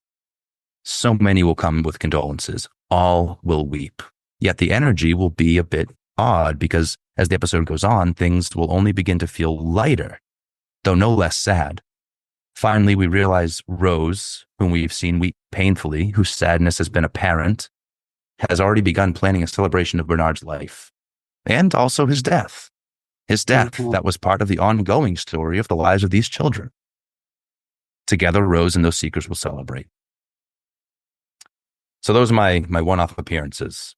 Are you wondering what's happening with my cameos? Randy Nations is only here to die, just like Frogurt.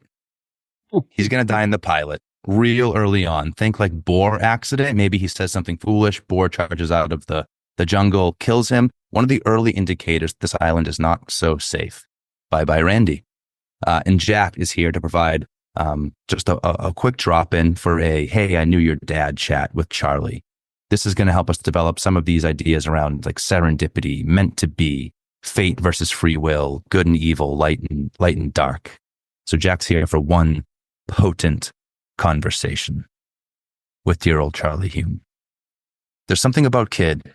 Early before he goes, he thinks that they may hold the key to balancing light and dark once and for all.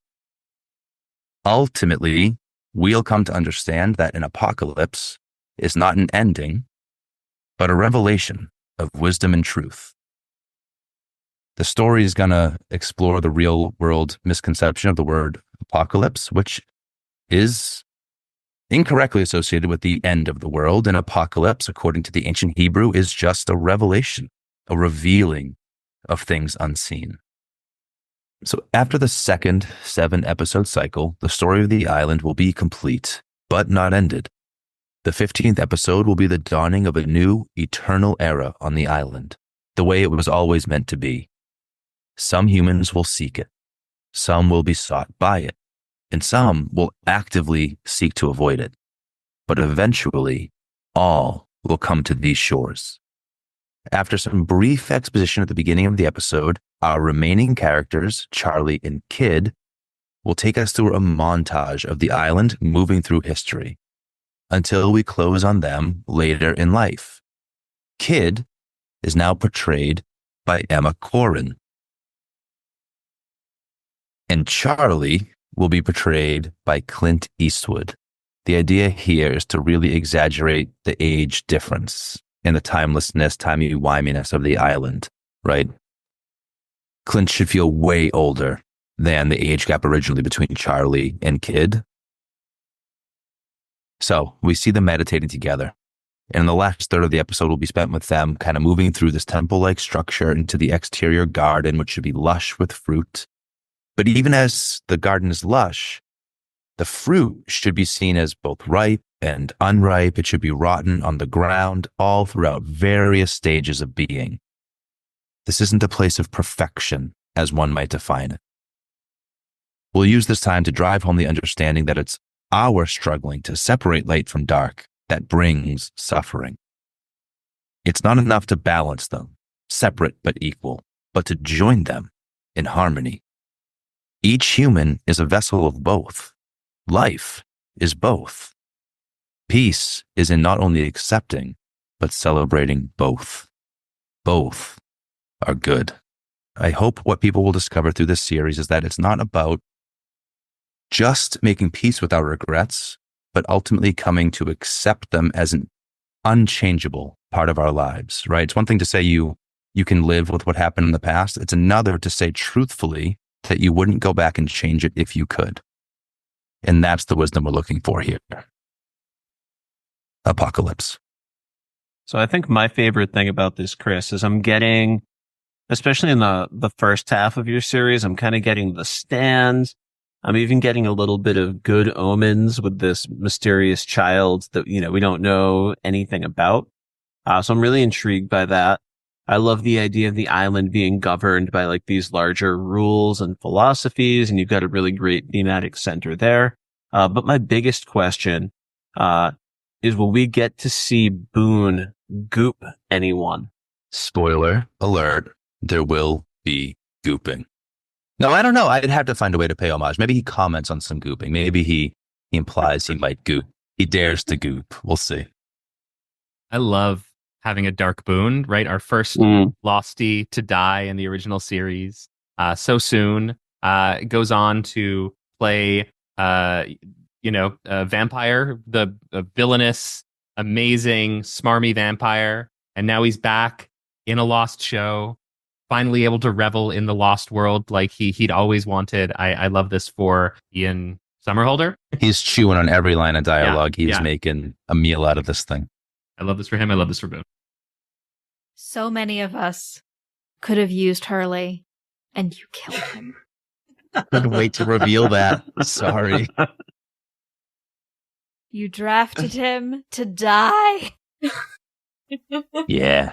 He'll appear through, I think, like episode 14. No, more like 13. Maybe his ghost passes on in 13. 13 of what? Of 15 episode miniseries. Yeah. Oh, sure. And it'll be clear that he and Ghost Libby are happy. The happiest. Okay. I do like that this makes it like less sad that Hurley's sideways person is a woman that he spent 3 days with on an island. Yes. That was the thought, actually, was justifying eternity together. Because what? And Randy Nations deserves to die. So I've got no notes there. It's the Randys of film and television. It's a pretty rough collection of characters, and Randy Nations is a perfect example. But yeah, well played. All right, folks, we are going to move on to our final pitch of the night. It is the great Leah Marilla. Okay. So, my legacy sequel is going to be a little lighter on lore and the supernatural, at least at the beginning, because Lost was as well, and we're trying to bring in new viewers. And I also want to give an opportunity for the legacy cast members to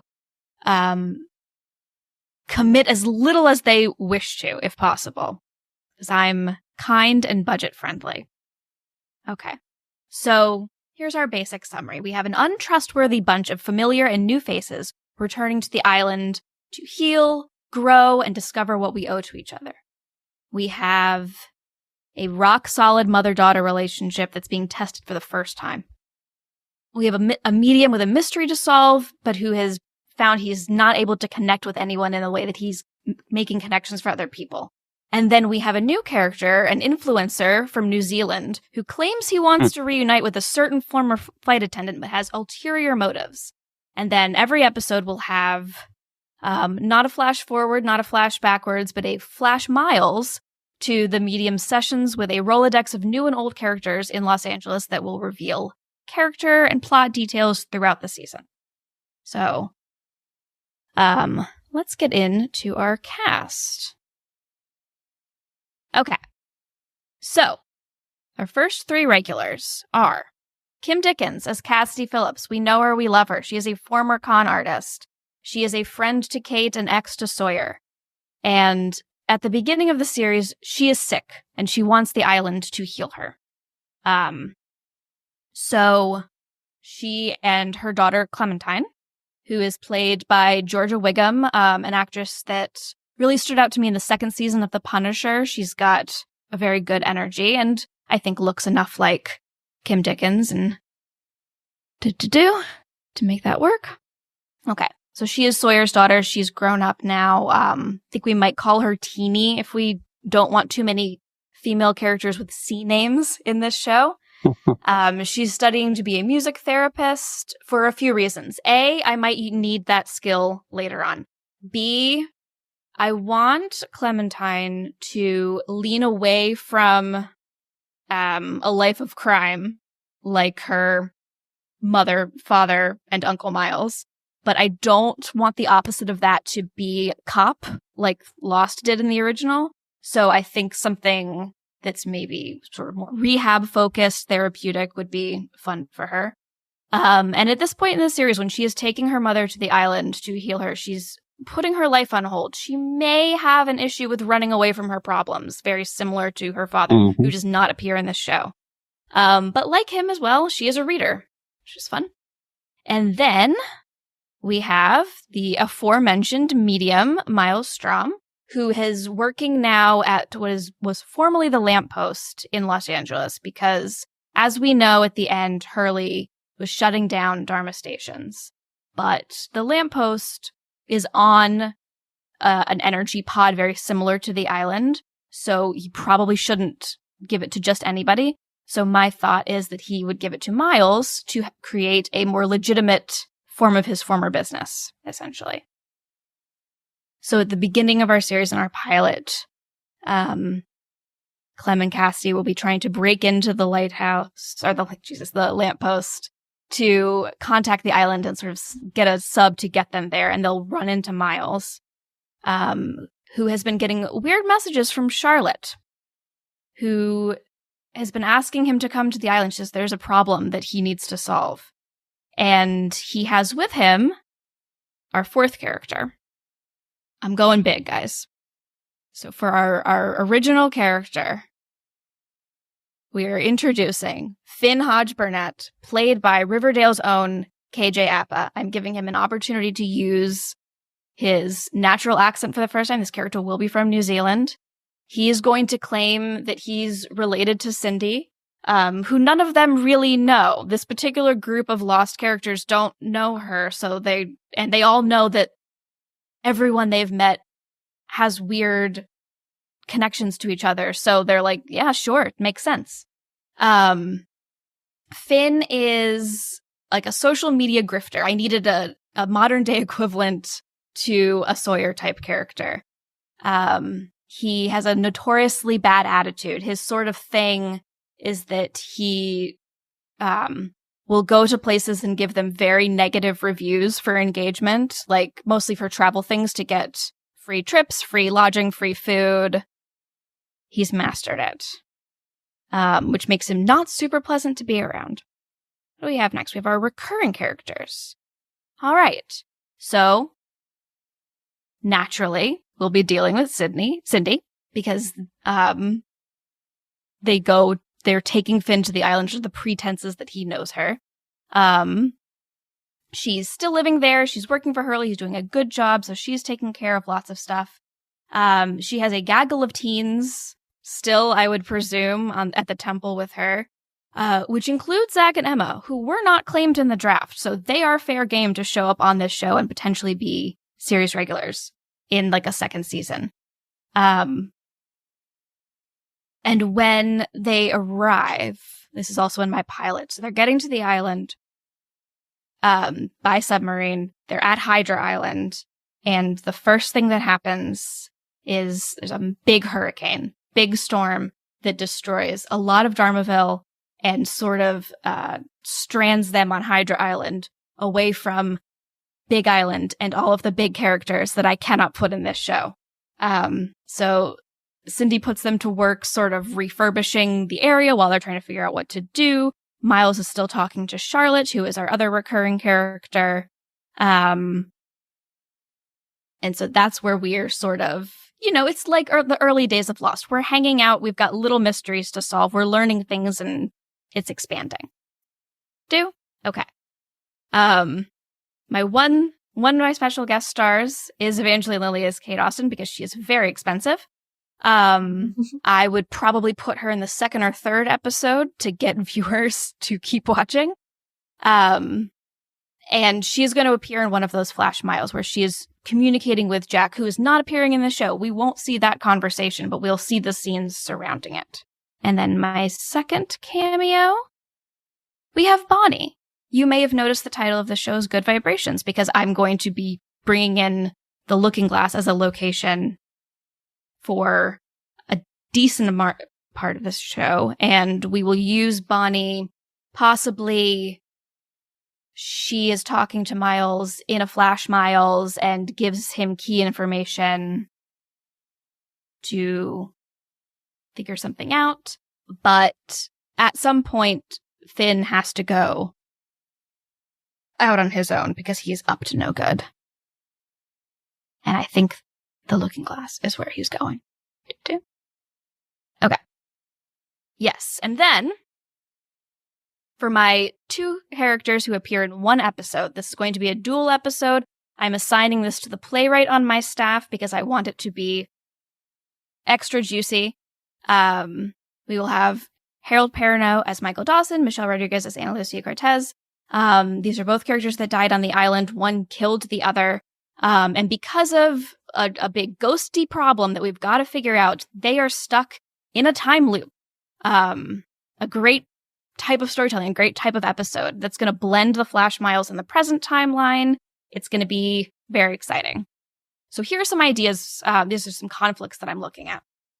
Very, very 90s, very Jurassic Park meets Anna Delvey meets TikTok. Finn is trying to sell out the island in some form or fashion for content. Miles and Cassidy, who are both also grifters, have sort of clocked immediately that he's lying. Like they can, game recognize game. But they don't know what about yet, especially because he does this really smart thing where he owns up to a couple of lies immediately, which sort of gets them off their guard.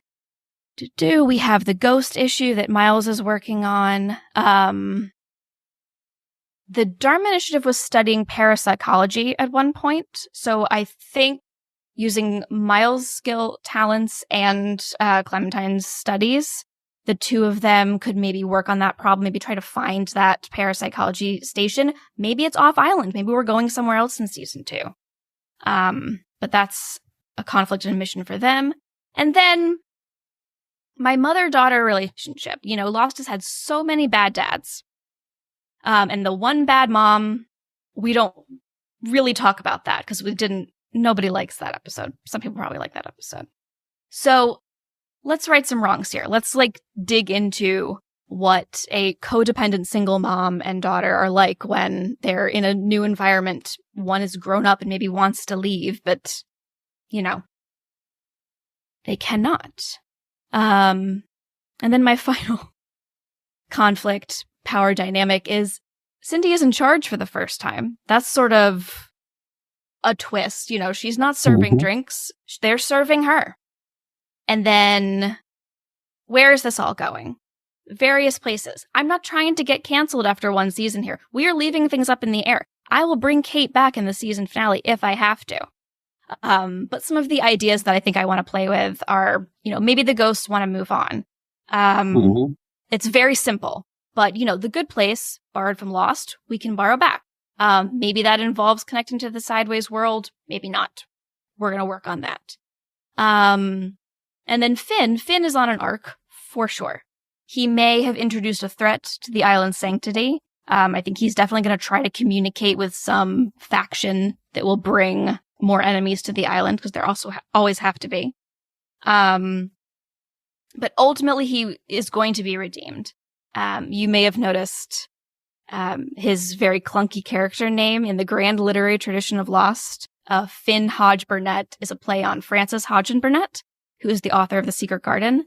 I am basing some of his character traits on the protagonist of that book, who's Mary Lennox. And she's, if you haven't read The Secret Garden, she's like a very grouchy girl who literally just touches grass and becomes a better person. Like her personality changes because she starts spending time outdoors and in the dirt and planting flowers. So a great 21st century way to do that is with, some indoor kids. And Clementine will definitely relate to this as well. She's a little indoor kid reader as well.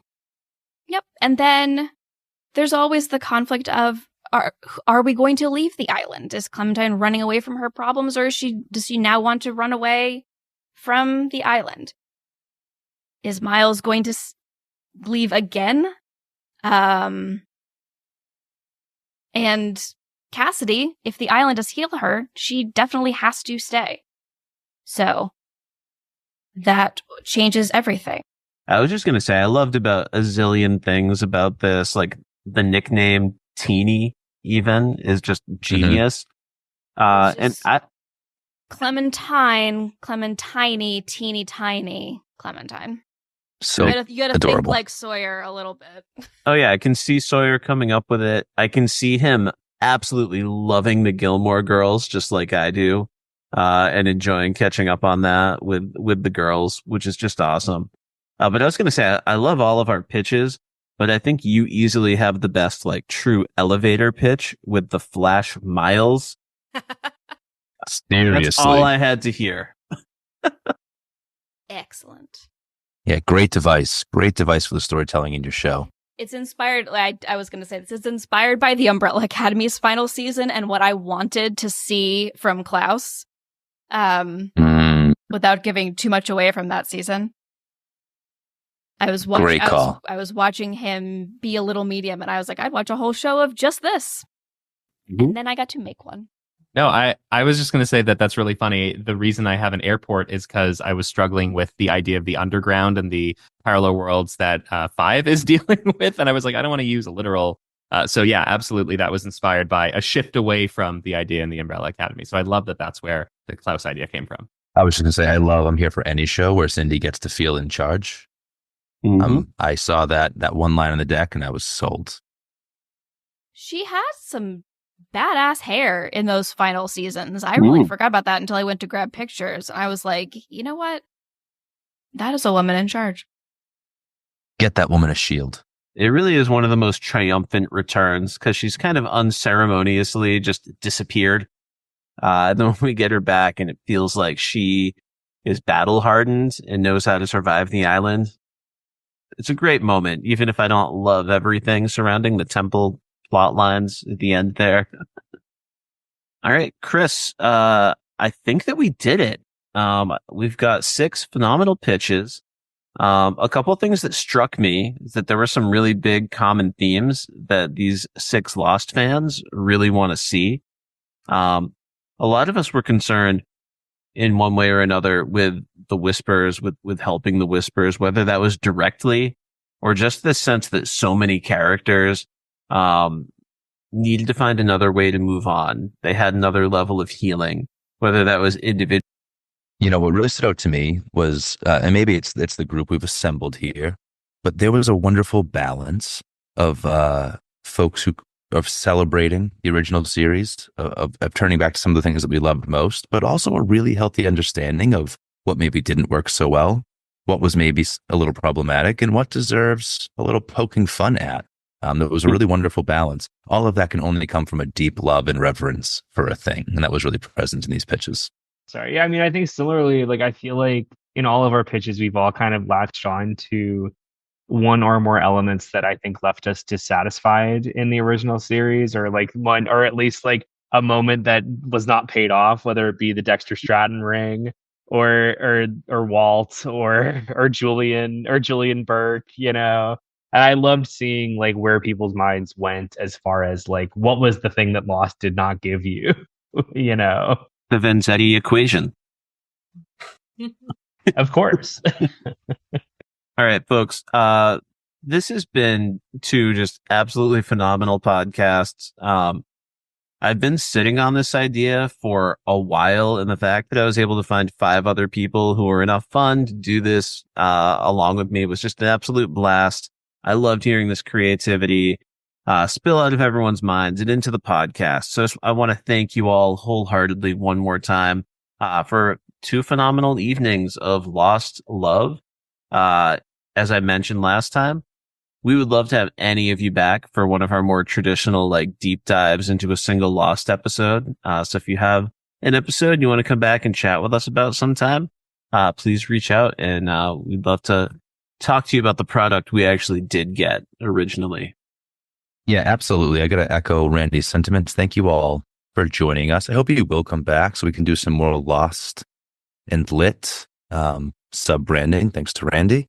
And thank you in advance to all the podlings out there.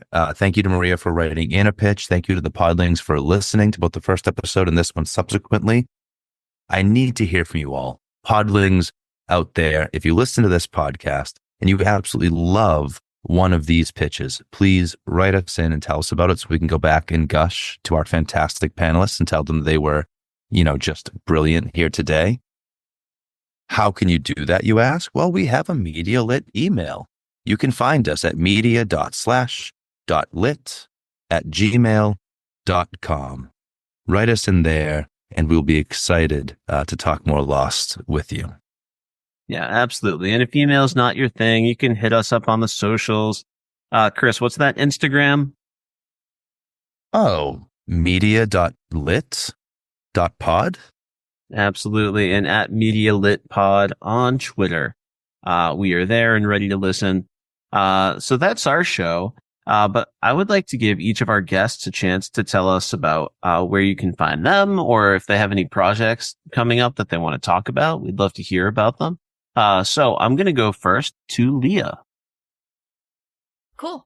You can follow me at Leah Marilla on pretty much every platform. I'm about to go deep into Middle Earth mode.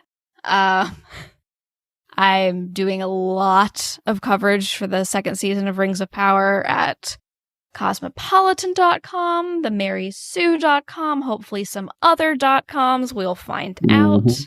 I'm crinkling candy this whole time, so that's going to sound crispy and delightful. Yeah, that's me. That's me these days. So perfect. So many of our Losties have touched the darkness, and perhaps now they can find the light. Shruti, where can folks find you on the internet? You can find me on Twitter and Letterboxd at Micromarate. And you can also follow my podcast, Chaos on the Set. I feel like because Leah and James have been on it so much. But we finished covering Lost and we've taken a pause, but we'll be getting back into it definitely before the end of the year, but then also stay tuned in 2025 because we will definitely be going deep on Severance, and my twin sister just finished it for the first time. So I actually just re-listened to my own podcast because I don't remember season 1 and I had to remind myself what happened so I could discuss it with her. So if you also need a recap, I think it's a good recap if I say so myself. I'll be tuning in for that. Severance is probably my favorite show of the last 5 years, so can't wait to go deep. What a great theory show as well, much like Lost. So really excited for that. I also know you're going to be hitting us with all the great award season coverage. That's one of my favorite things to hear about from Chaos on the Set. So really great stuff. James, Thank you so much. Thank you. James, where can folks find your work on the internet? You can find me on most platforms at Prince Squeak, except for Twitter, where you can find me at Ninja Surprise. But the only platform that I really care about is Letterboxd, if you'd like to follow me there. Beautiful stuff. John, where can folks find you on the internet? I'm pretty much on every platform at Lost Cadence. And beyond that, I have a TV blog on Substack called Serially Engaged. Haven't written a single thing in 2024. I've just been posting episodes of Media Lit that I've been on, which is, of course, a delightful thing to be posting, but hopefully I'll be digging back into stuff like Severance early next year. Absolutely. Kris, what have you been up to lately? I know you've got at least one pod that you did that I'm looking forward to listening to. Man, I just had so much fun with the folks at the Pop Break feed on their Batman by the Numbers pod. We got to rank the cinematic Jokers. That episode will drop sometime next month, and I had a blast. My initial list was like fairly close to the final list with everybody's input, so I'm pretty stoked on that. Yeah, absolutely. And you can find Kris and I both on the Batman by the Numbers podcast, where we did a giant Batman draft, which was a really good time. You can find some of my writing on the Pot Break. I most recently reviewed every single episode of the new season of House of the Dragon. So that was a slog, but it was fun and a really great experience. You can also find me on the Pot Break podcast feed on Pod of Doom, a Black Sabbath appreciation podcast. So consider checking that out as well. All right, folks, I think we did it, and I can't wait to return to the island with all of you in the future. Have a fantastic night. Lost.